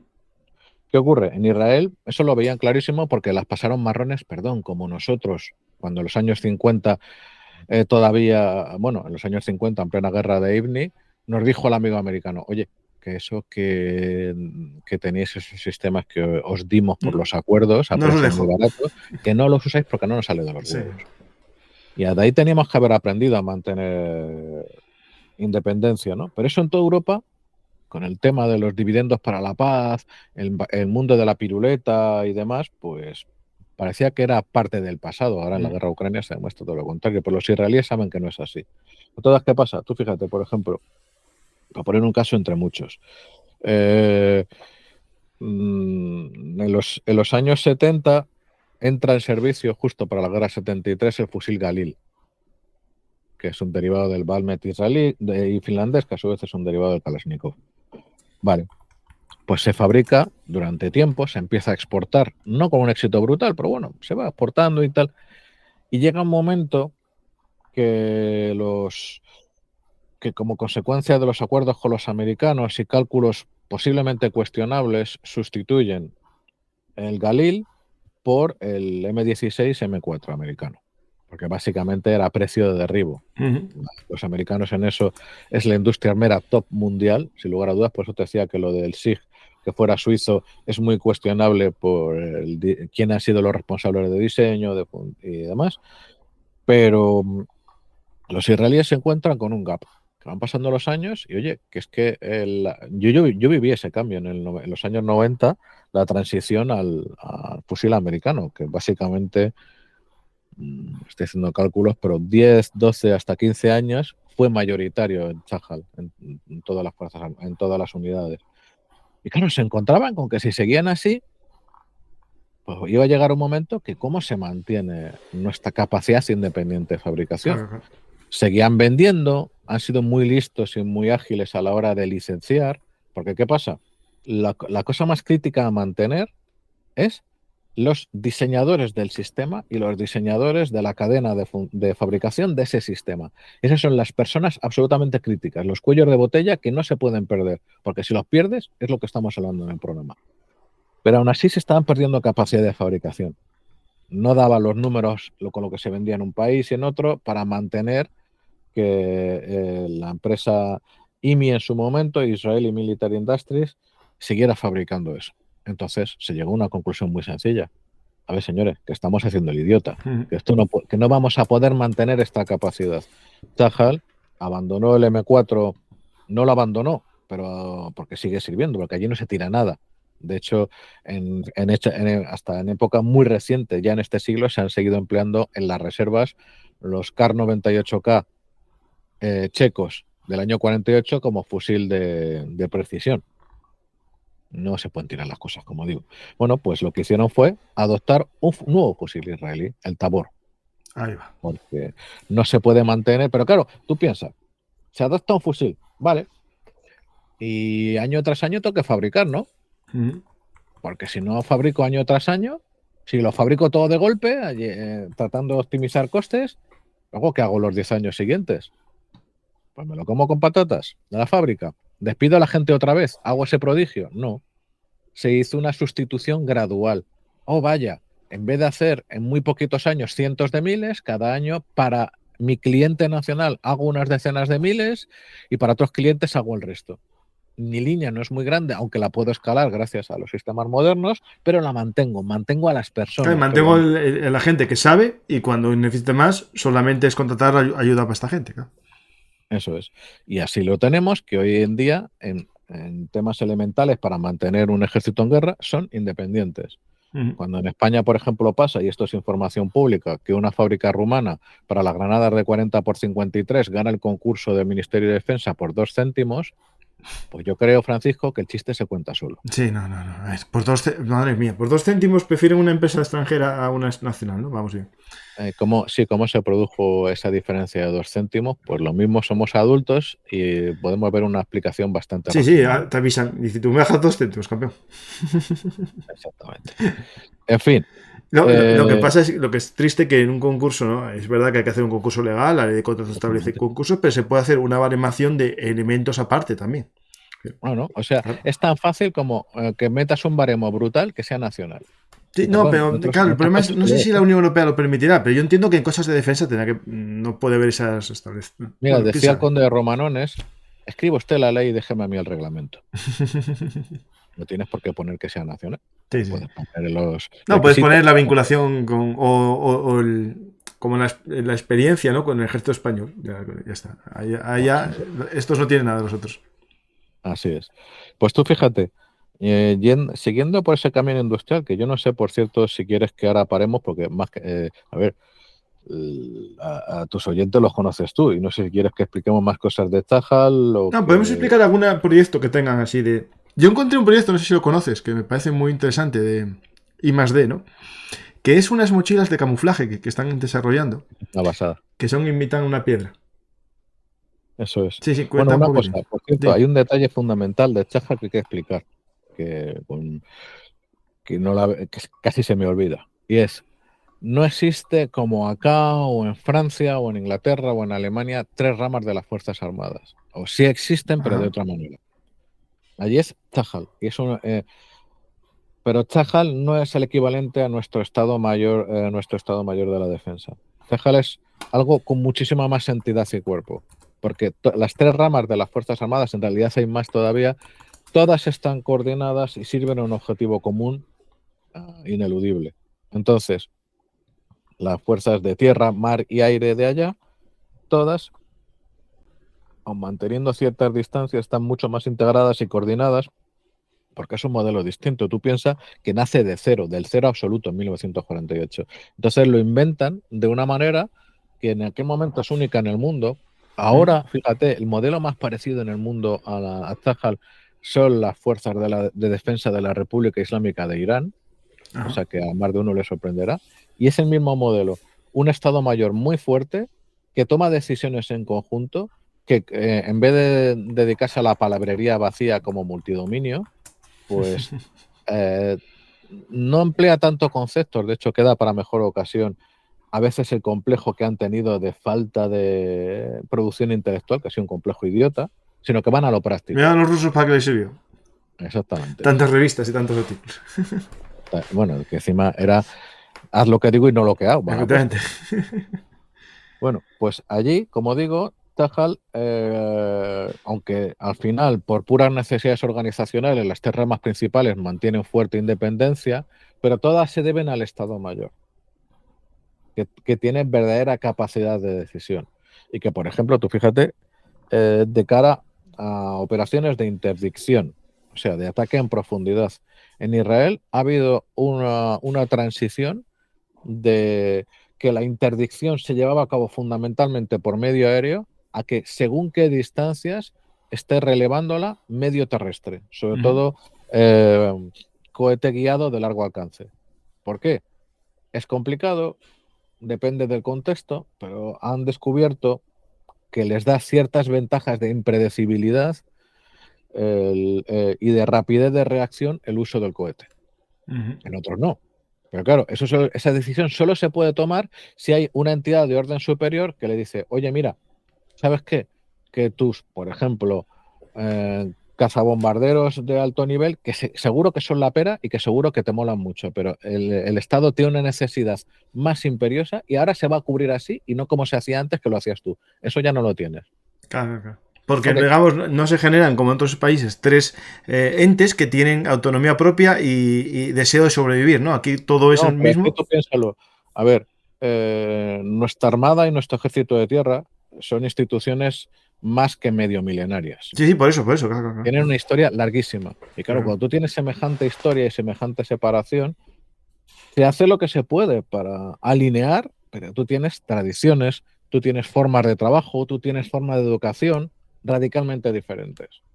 Cuando tú formas unas fuerzas armadas desde cero, se puede tomar la decisión correcta. Esa es mi opinión, ¿vale? Y más de uno se me va a enfadar o va a llamar este barbas aficionado, ¿qué cojones dice? Pues a las pruebas me remito. Sí, sí. No, yo, claro, es lógico. Es decir, por ejemplo, yo qué sé, la infantería marina, ¿no? Pues allí perfectamente puedes decir, no, mira, infantería marina, ahora sois infantería normal, o dentro de poco la infantería normal la convertimos de marina, ¿no? Porque no Hombre, hay y una esto no tiene tradición. infantería marina porque no tiene sentido. No, no, pero eso me entiendes, ¿no? Te pones un símil de Entiendo el España con el sentido. debate que hay de la infantería marina española. Claro, claro, si forman parte de la Armada o de tierra, pues ellos pueden partir de cero, es decir, pueden decir, pues mira. Hombre, aquí es diferente porque una vez más tenemos la historia por detrás. Claro, claro, O en sea, España el tenemos cuerpo de infantería marina más antiguo del mundo. Claro, claro, por eso lo digo, pues el caso porque yo tengo apego, pero hay que, bueno, a lo mejor no es como los marines que tienen uso de la infantería marina, y en España hay un debate que existe ese debate en España, igual que el de la caballería, famoso. Cuidado, que es que los debates dentro de los ámbitos adecuados, no puede venir Mm. cualquier mono, y yo casi me veo más en el lado de los monos No, yo a estoy en la participar en el jaula, ya debate, seguro. pero sí que tiene que haber un trabajo intelectual detrás, y de hecho lo hay. Bueno, volviendo a los sistemas. Hay una cosa muy curiosa desde el principio desde antes del principio, desde los tiempos de la Haganá, en los sistemas de defensa y las fuerzas de defensa de Israel, que es la querencia por salirse fuera de la caja. O sea, en media Europa, pues estamos en el sin novedad primer tiempo de saludo. Allí se valora si alguien tiene una puñetera idea, sobre todo si es cazurro y cabezón, que allí eso se les da de perlas, que da alguna ventaja, por pequeña que sea, a ciertas formas de operar. Algunas son cagadas espectaculares, pero otras muchas, por ejemplo, mira, cuando vemos un gorro muy raro que se pone encima del casco, un gorro de No, sí, tela, sí, sí. eso se llama mitznefet, que es gorro de payaso. Y fue una idea que se le ocurrió en Menda, creo que de la Golani, a finales de los 80, a principios de los 90. La gente se escojonaba de risa cuando le veían con semejante aborto en la cabeza, y el tío le daba exactamente igual, lo explicó, la gente lo vio y ya es básicamente, ya es un Es el emblema casi implemento. del ejército. No, es un implemento del ejército que se Sí. fabrica como parte del uniforme. ¿Por qué? Porque lo que da el mitznefet, si luego puedes poner una foto en el programa, Sí, estoy poniendo, están ahora mismo varios. pues hace una cosa acojonante, que es que rompe el perfil de la cabeza cuando se mira desde al mismo nivel. En los seres humanos somos simétricos, tenemos simetría bilateral, como todos los cordados, como todos los vertebrados. Y entonces, encima de los hombros, excepto si pasas por la guillotina, tienes una cabeza. Entonces, ¿qué pasa? Nuestra forma de identificar patrones desde los inicios, bueno, desde antes del género Homo, hay formas que la vista va de manera natural. En una situación de combate, un tirador va a identificar una cabeza encima de los hombros, que es algo simétrico encima de algo más grande. Si en vez de ser simétrico el mitznefet está puesto hacia un lado, de repente tu vista, antes de que tú seas consciente de ello, no ve una cabeza en el medio de unos hombros, ve un bulto encima de otro bulto un poco más grande. Y eso a lo mejor te da 5 décimas de segundo, 1 décima de segundo. A lo mejor si la persona no se mueve, si está quieta, agachada, hay una posibilidad mayor de que, como no se identifica esa simetría de cabeza y hombros, no se detecte y esté el tirador ahí tranquilito. Pues eso es algo de creatividad que, bueno, eso sí que ocurre en todo el mundo. A quien les dejan más margen para decidir, improvisar o innovar son las fuerzas especiales. Esto creo que vino de Sayeget Golani, pero no estoy seguro. De hecho, este No sé, lo que tú has Misnet dicho, se ve en Ucrania. Hay una chica que es muy famosa, una TikToker ucraniana, que lo lleva. claro, pues lo que has dicho de la roca lleva pocos años y es una idea de la leche. Porque lo que cogen es la mochila y desde la parte de arriba de la mochila sale como una especie de capucha monstruosa que se coloca encima del infante, el infante se agacha en cuclillas y de lejos parece una roca. Pero lo más importante de eso no es que parezca una roca, porque bueno, tampoco es tan novedoso si lo pensamos comparado con los trajes Ghillie u otros trajes de protección para los pacos. Lo más importante es que es la primera protección, primero, que va a romper silueta. Segundo, que es hasta ahora una de las mejores, que va a romper silueta desde arriba y con miles de ojos en el cielo, es algo súper importante. Y tercero, que es una tela de camuflaje en amplio rango de infrarrojo. Térmico también, ¿no? Claro. Entonces, lo que va a ver un ojo de arriba que tenga cámara térmica, pues probablemente ve una piedra. Ujú. Y es de los primeros sistemas pensados para romper lo que se llama envenenar la inteligencia artificial aplicada a cámaras o computer vision. Claro, Eso esto que comentas es muy importante porque ahora con las cámaras térmicas de alta, un dron normalín ya tiene HD, ¿no? Ya tiene una calidad de óptica muy buena, pero si le añaden el espectro infrarrojo y el térmico, hay que empezar a desarrollar ya no solamente uniformes de camuflaje visual, sino también térmico. Es decir, dentro de poco aparecerán fibras que generen una temperatura térmica distinta a la humana y cosas de eso. Pues, a ver, como innovaciones bestiales, para ir acercándonos al final del programa, verás, en 2019 y 2020 se hicieron demostraciones para el Ejército de Tierra Español de un sistema que se llama Fireweaver. En los ejércitos avanzados, de los cuales pues, no se cuenta el Ejército Federal Ruso, existen lo que se llama los sistemas de gestión del campo de batalla o BMS. Por ejemplo, en España tenemos el Talos, que empezó como un sistema de artillería, pero que ha ampliado su ámbito de acción a la gestión de fuerzas en el campo de batalla. Tú básicamente lo que tienes es, por una parte, las fuerzas emitiendo de forma segura, protegida, su posición, tienes tus puntos azules, los tuyos, y por otra parte también tienes que esas mismas fuerzas u otro tipo de recursos de inteligencia sobre el terreno detectan posición de fuerzas adversarias, de fuerzas rojas. Entonces, todo eso de manera segura va hacia distintos nodos del sistema que te acaban generando un cuadro operacional común. Bueno, eso no es nuevo. Llevamos ya, pues, hombre, hasta podemos retrotraernos algunas décadas a los principios de eso, pero conforme se han ido desarrollando las tecnologías IT civiles, que aquí hay que tener en cuenta que se puede tener muy mitificado la tecnología militar, pero si tú comparas el presupuesto de Apple o de Alphabet, que es la empresa matriz de Google, o de Meta, pues solo Apple tiene más presupuesto que la totalidad de la industria de defensa mundial. Y claro, pues con tanto dinero consigues cuánto, ¿no? Bueno, pues lo que pasa con los israelíes es que gente listísima, incluso para ser de la unidad Talpiot, la unidad de geniecitos, encima pensaron fuera de la caja. Hay un sistema, para hacer el cuento muy corto, y voy a explicarlo de manera vasta, pero espero que sea hacerlo más comprensible. Desde hace bastantes años, en la bolsa existe lo que son las microtransacciones. Transacciones de poco dinero por pocos céntimos, por miles, decenas de miles, centenares de miles o millones, incluso en algunos momentos por segundo. ¿Vale? Que esas son imposibles que lo lleve a cabo ningún broker. Esas son transacciones entre máquinas y gana o pierde el mejor. El más rápido. El algoritmo mejor, el que te hace la apuesta más, que pierde menos dinero. Vale. Las microtransacciones sacan al humano de la ecuación y ahora tienen un papel nada despreciable en la bolsa. Pues ellos pensaron, oye, y si esta movida, como ocurre con las microtransacciones, las aplica un BMS, un sistema de gestión de campo de batalla, ¿qué pasa? Pues de ahí salió Fireweaver. ¿Cómo se escribe? Fire. Fireweaver, como tejedor de fuego o algo así, o hilador de fuego. Cómo funciona es, y eso va a toda leche el desarrollo de eso, recibe inputs del campo de batalla de sistemas altamente heterogéneos. Desde el soldado que da en su tablet, marca un punto, un dron arriba que te detecta mediante computer vision tal blanco, inteligencia de señales, etc.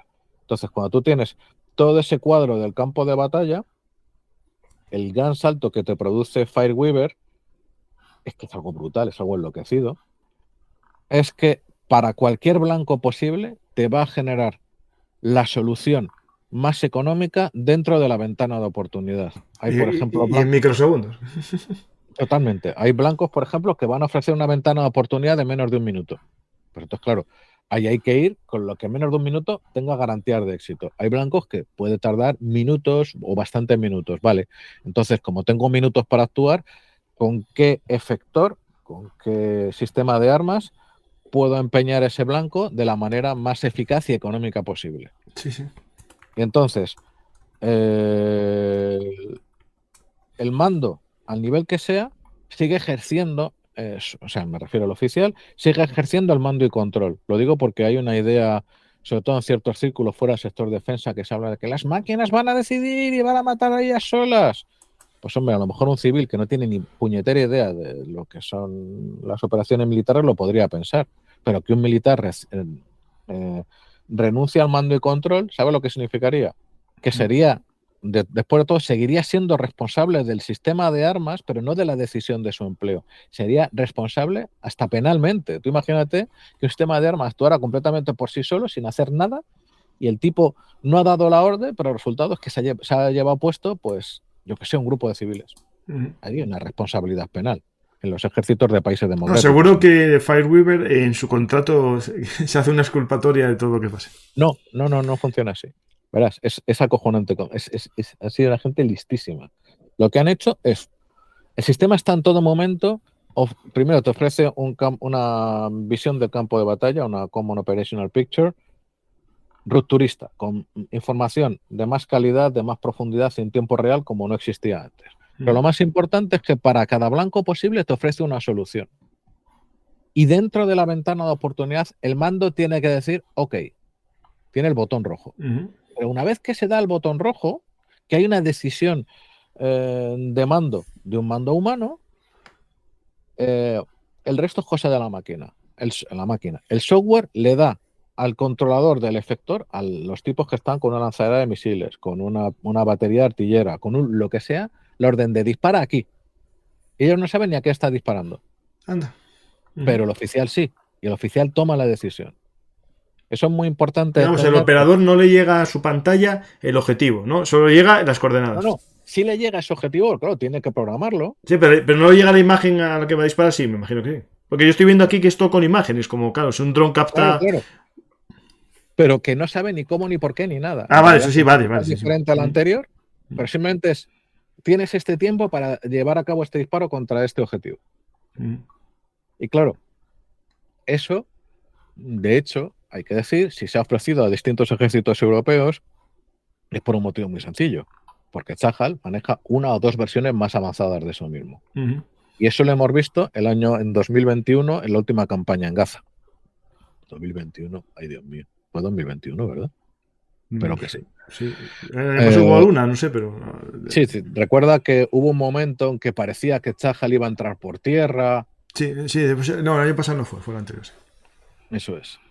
Y entonces lo que pasa es que la operación, que ya se ha conocido, fue realmente brillante porque hubo una añazaga de que iban a entrar las fuerzas de tierra, entonces los integrantes de las milicias islámicas se meten en sus refugios subterráneos, que estaban perfectamente mapeados por sistemas de inteligencia artificial, y una vez que supieron que estaban todos dentro, las imágenes son espectaculares porque ves como las bombas van cayendo, perforan el asfalto de las calles, no hay una explosión en superficie, pero luego parece que el número de bajas fue atroz.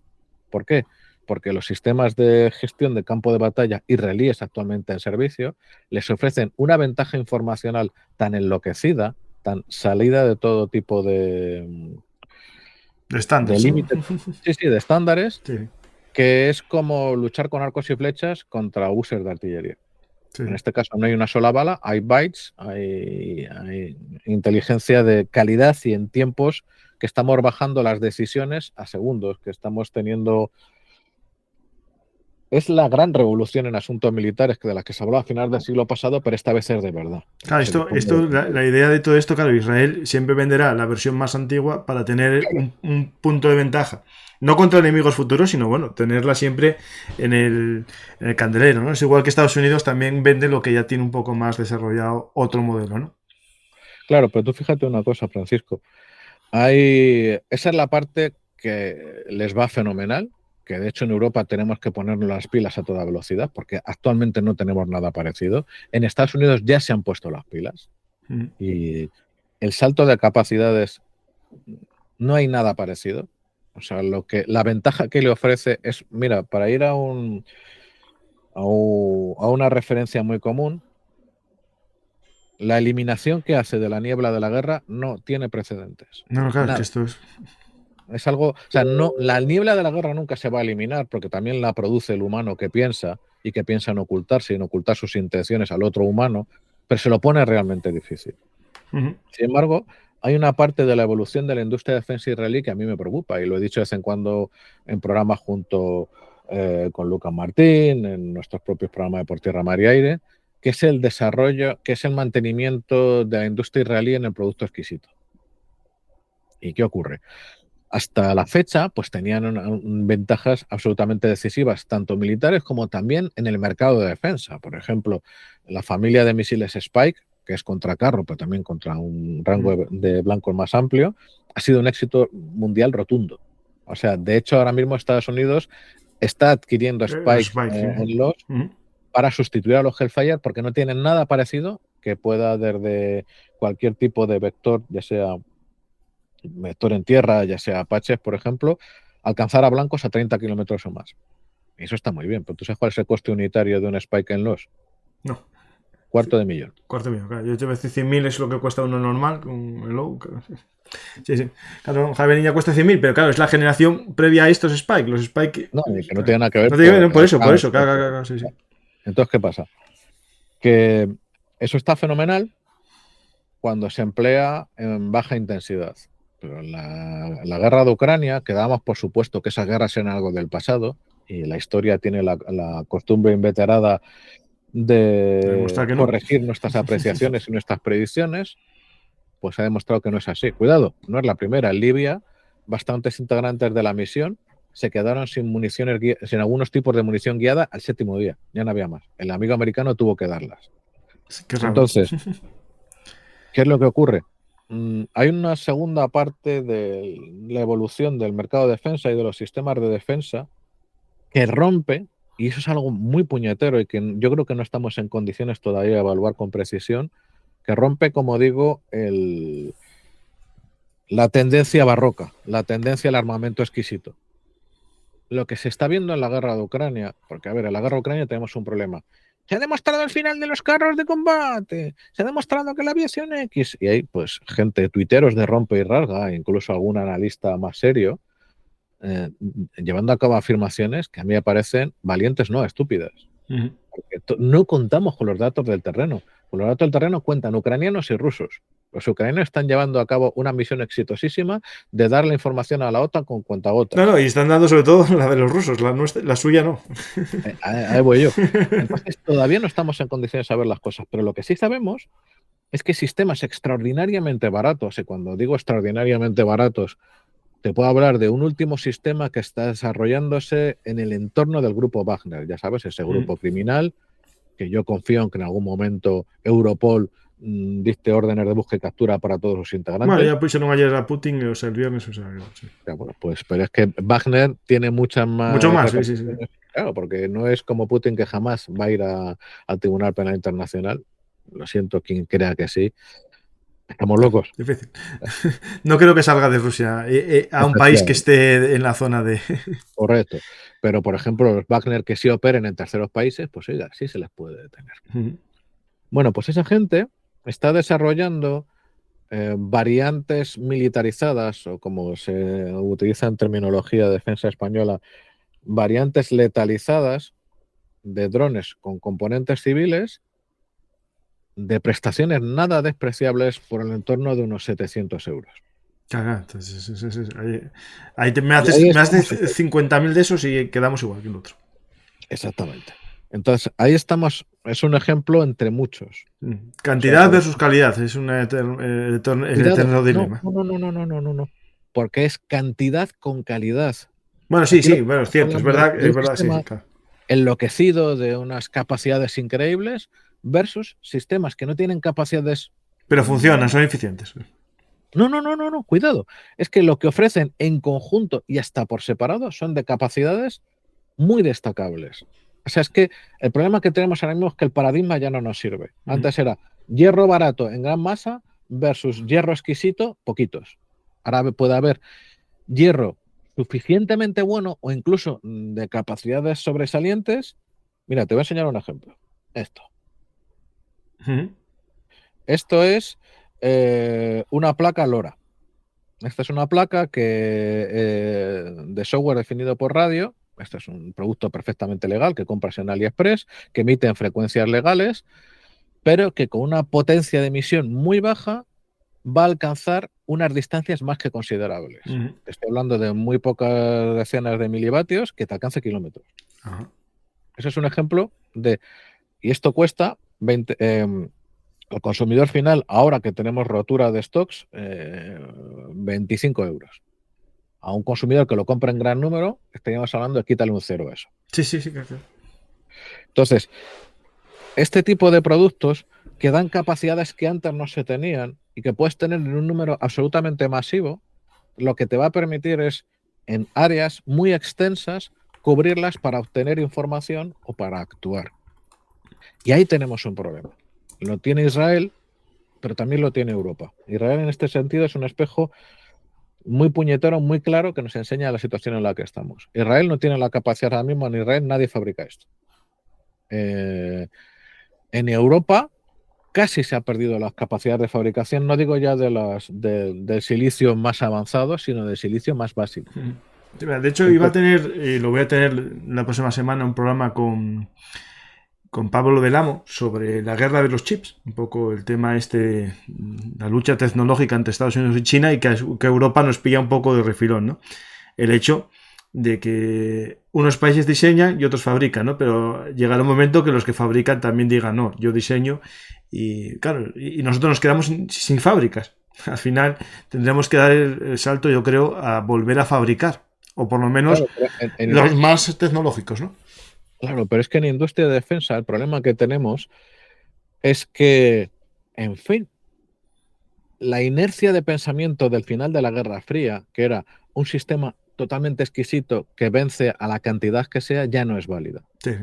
Ahora sistemas muy económicos que se pueden fabricar en grandísima masa, que tiran de la industria civil de manera mayoritaria con los ahorros de escala y el desarrollo de la industria civil, ponen en peligro el equilibrio anterior. Pero de hecho, donde está el problema también está la solución. Porque fíjate, yo diría que como colofón a esto, en Israel es uno de los primeros países del mundo donde se está produciendo la transición de la industria de defensa. Uh-huh.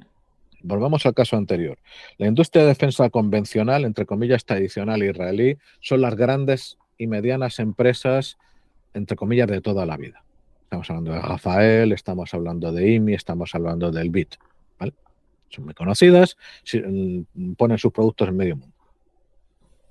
Esas empresas, como las empresas tradicionales europeas supervivientes al final de la Guerra Fría, tienen su papel, es indudable. Airbus va a tener su papel en Europa, Thales tiene su papel en Europa, la Fabrique Nacional, etcétera, etcétera, etcétera. Sin embargo, en Israel ocurre una cosa, que es que cuando tú acabas la mili, por ejemplo, la Talpiot, lo más normal es montar una startup. Uh-huh. Me refiero cuando acaba la mili en unidades tecnológicas como la Talpiot. Sí, claro, sí. Entonces, esa gente tiene el sector IT más potente del mundo solo por detrás del norteamericano. De hecho, el país no estadounidense que tiene más empresas representadas en el Nasdaq es Israel. Más que toda Europa junta, es una cosa enloquecida. Vale. De hecho, es un espejo donde habría que mirarse y aprender de una puñetera vez de cómo funciona ese sector. Y oiga, eso de las cárnicas, lo mismo era una mala idea. En fin, ¿cuál es el tema? Que el problema que tiene esa industria, ¿no? La industria tecnológica, que no solo vale con fomentarla, sino tienes que mantenerla. Es decir, al final, si un país a estos innovadores los hunde a impuestos y cargas, se van a otro lugar a desarrollar. Es el problema que tiene esta industria. Francisco, dímelo a mí. Las cosas como son, en fecha reciente, y esa es una dinámica interesantísima que de momento solo se está dando en Estados Unidos y en Israel.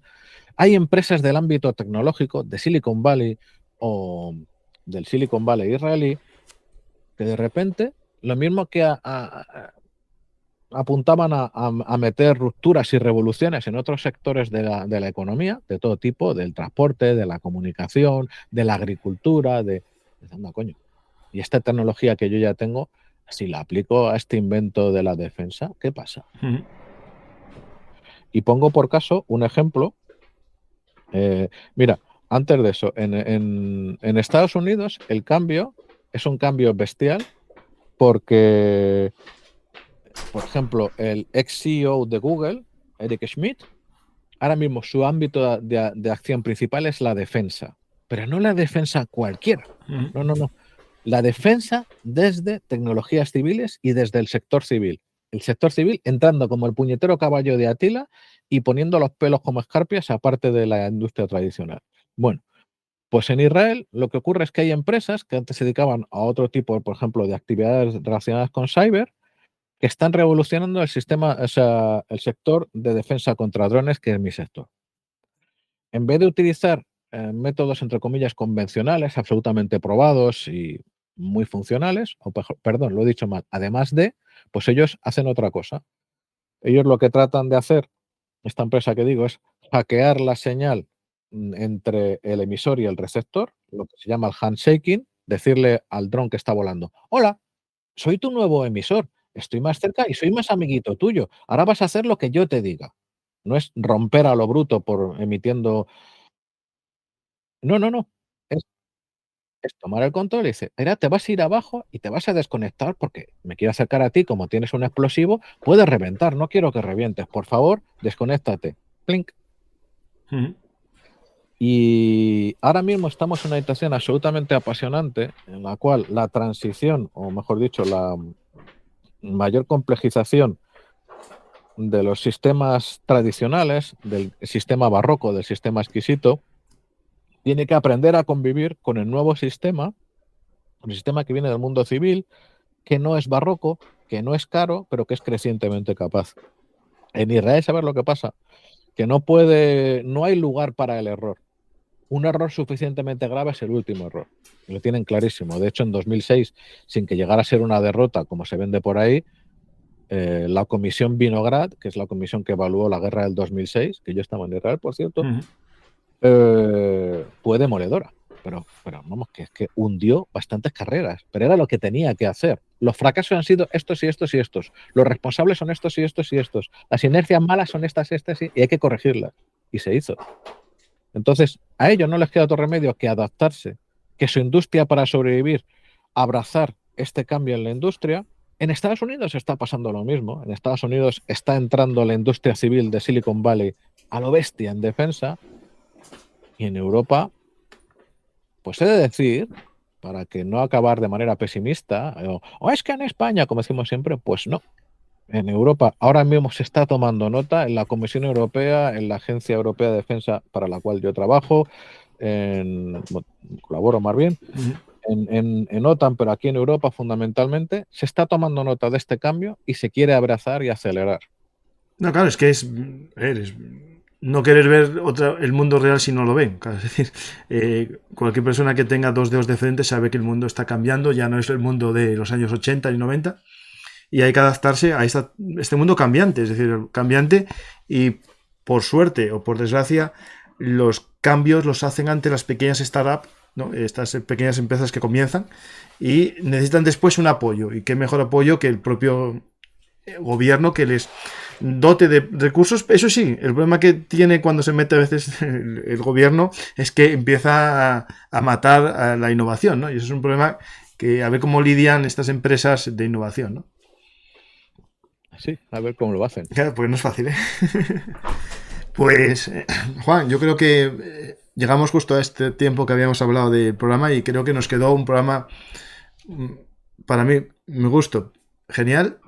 Me dejaste muchos temas pendientes para cuando tú quieras hablar sobre temas de Israel, historia de Israel.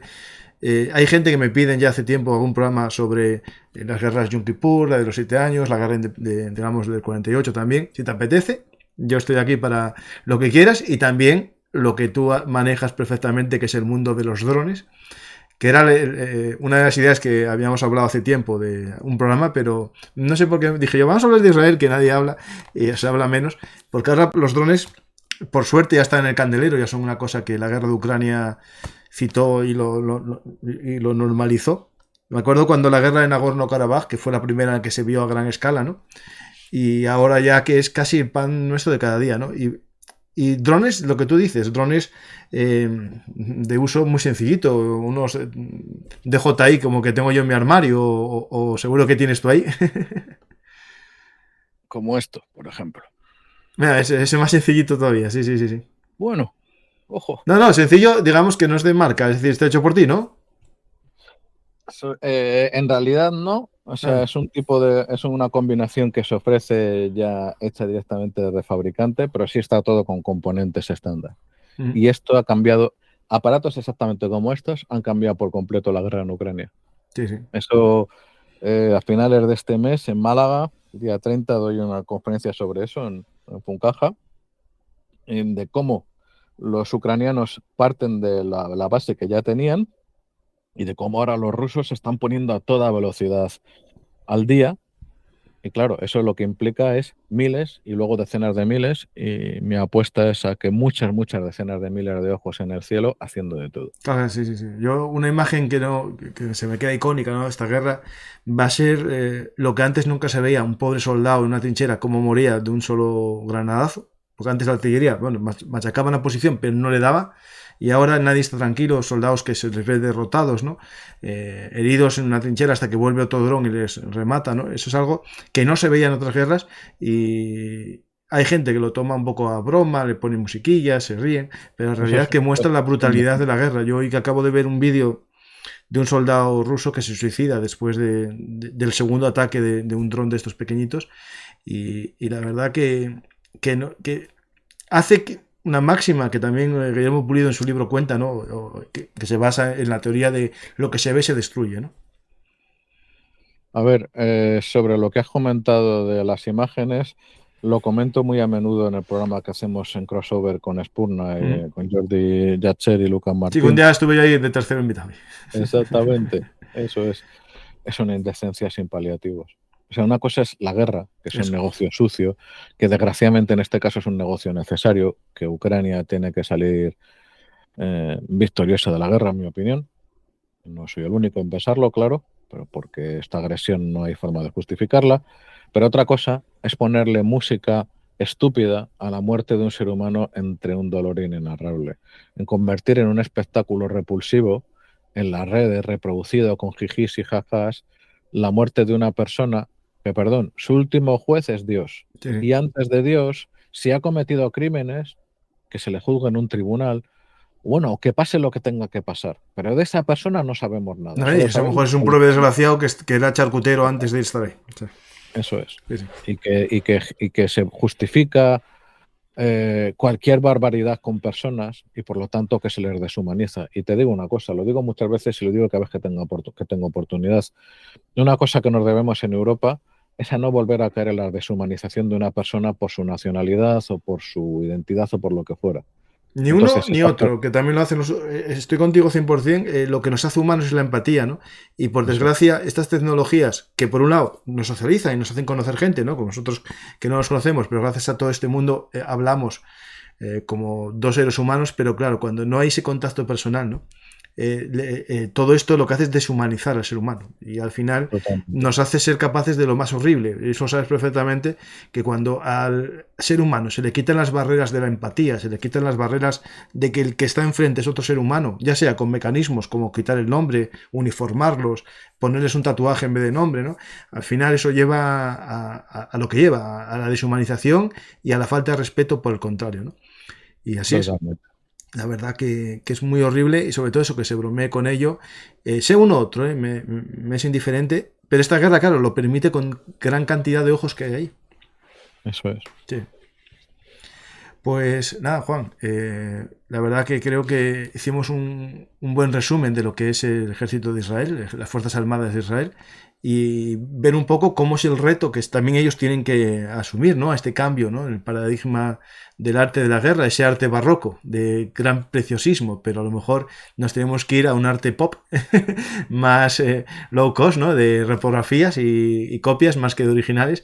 Y yo creo que tienes razón, que cuando las copias eran baratas, vale, pero ahora son copias más bien de consumo de masas, ¿no? Estamos ya a un hecho en el que ya las cadenas de producción son tan eficientes que a un precio muy, muy bueno, es decir, 1.000 euros, te encuentras un dron de mercado que te hace unos vuelos ya a lo mejor a 15 kilómetros con una cámara de alta definición. Claro, eso ya pone en tela de juicio la inversión en productos militares que te cuesta lo mismo 200.000. Porque era lo que costaba a lo mejor un dron que vendían a los ejércitos hace 10 años con el mismo alcance. Totalmente, así es. Pues nada, muchas gracias, Juan. Espero que vuelvas. Mientras tanto, el que quiera saber de ti, estás en el foro de Por Tierra, Mar y Aire, pero también en el canal aquí en YouTube de Por Tierra, Mar y Aire y en podcast, si no recuerdo mal, que también te escucho por ahí. Y con Jordi Yasser estás los domingos, con mi amigo Lucas Martín también, hablando sobre la guerra de Ucrania, pero también de otras cosas que os van saliendo. Espero que hayas disfrutado de la charla de hoy. Totalmente. Y que vuelvas cuando puedas. Tienes la agenda muy ocupada, pero ya sabes que aquí en Bellum Artis estás en tu tercera casa o cuarta, digamos tu casa de veraneo en el norte, con el buen clima asturiano, que cuando hace bueno es muy espectacular y cuando hace malo somos así. Pues nada, Juan, muchas gracias. Si quieres decir algo al público, ya que estamos en diferido. Pues gracias por la invitación. La verdad es que ha sido complicado y pido disculpas por mi parte, porque tranquilo. Ya la tengo un poco ahora mismo enloquecida. Y bueno, pues solo agradecerte este rato tan bueno donde hemos podido desarrollar con tranquilidad temas desde un punto de vista un poco, yo creo que diferente al habitual, y despedirme en hebreo. Leitraot. Pues hasta la próxima en castellano con acento asturiano también. Juan, muchas gracias. Y Shalom no se puede decir también para hola y adiós. Shalom sí, ¿no? es para despedir, pero el Leitraot es hasta luego. Vale, perfecto. Pues muchas gracias, Juan, y hasta la próxima. Yo tengo muchas ganas de ir a Israel y de hecho tengo un programa con mi amigo Emilio Blanedo de un viaje a Tierra Santa que te recomiendo ver, en el que hacemos en casi 4 horas 2 programas hablando de lo que se puede ver en Israel. Pues, bueno, pues perdóname, de eso, por Tierra, Mar y Aire, pero solo en iVoox, que de hecho me tendría que plantear el pasarlo a YouTube, tengo una visita virtual a Jerusalén por voz. Entras por la puerta, te encuentras tal, te encuentras Pascual y ahora pasa esto, y que la verdad tuvo su cierto éxito en el momento de la pandemia. Vale, perfecto, pues lo voy a escuchar, que ese no lo escuché. Genial. Pues lo escucho y así viajo en el tiempo. Y en el espacio, que tengo muchas ganas de ir yo a Israel. Pues, Juan, muchas gracias. Voy a despedirme del público y hablamos ahora ya fuera de micrófonos. Muchas gracias a todos. Espero que os haya gustado este programa sobre el ejército de Israel y también los retos que se encuentra el ejército de defensa, ¿no? Las fuerzas de defensa de Israel en su tarea con la modernización y con nuevos retos de estas nuevas tecnologías que estamos viendo ya en funcionamiento en la guerra en Ucrania. Si es así, darle a me gusta, dejar un comentario y suscribiros al canal si sois nuevos. Y ya, como siempre, invitaros a un café si os apetece en los sistemas de micromecenazgo en patreon.com, PayPal y Bizum. Hasta la próxima historia hablada, que ya sabéis que será en breve, porque aquí no paramos y estamos todo el día intentando generar contenidos de calidad para todos los gustos. Porque hablamos, ya sabéis, de actualidad como en este episodio, pero también si queréis conocer lo que pasó en Israel ya hace muchos años, podéis ver nuestro programa, por ejemplo, sobre la conquista de Jerusalén por Tito, o también, si queréis, ese viaje a Tierra Santa con Emilio Blanedo. Muchas gracias a todos y hasta la próxima historia hablada.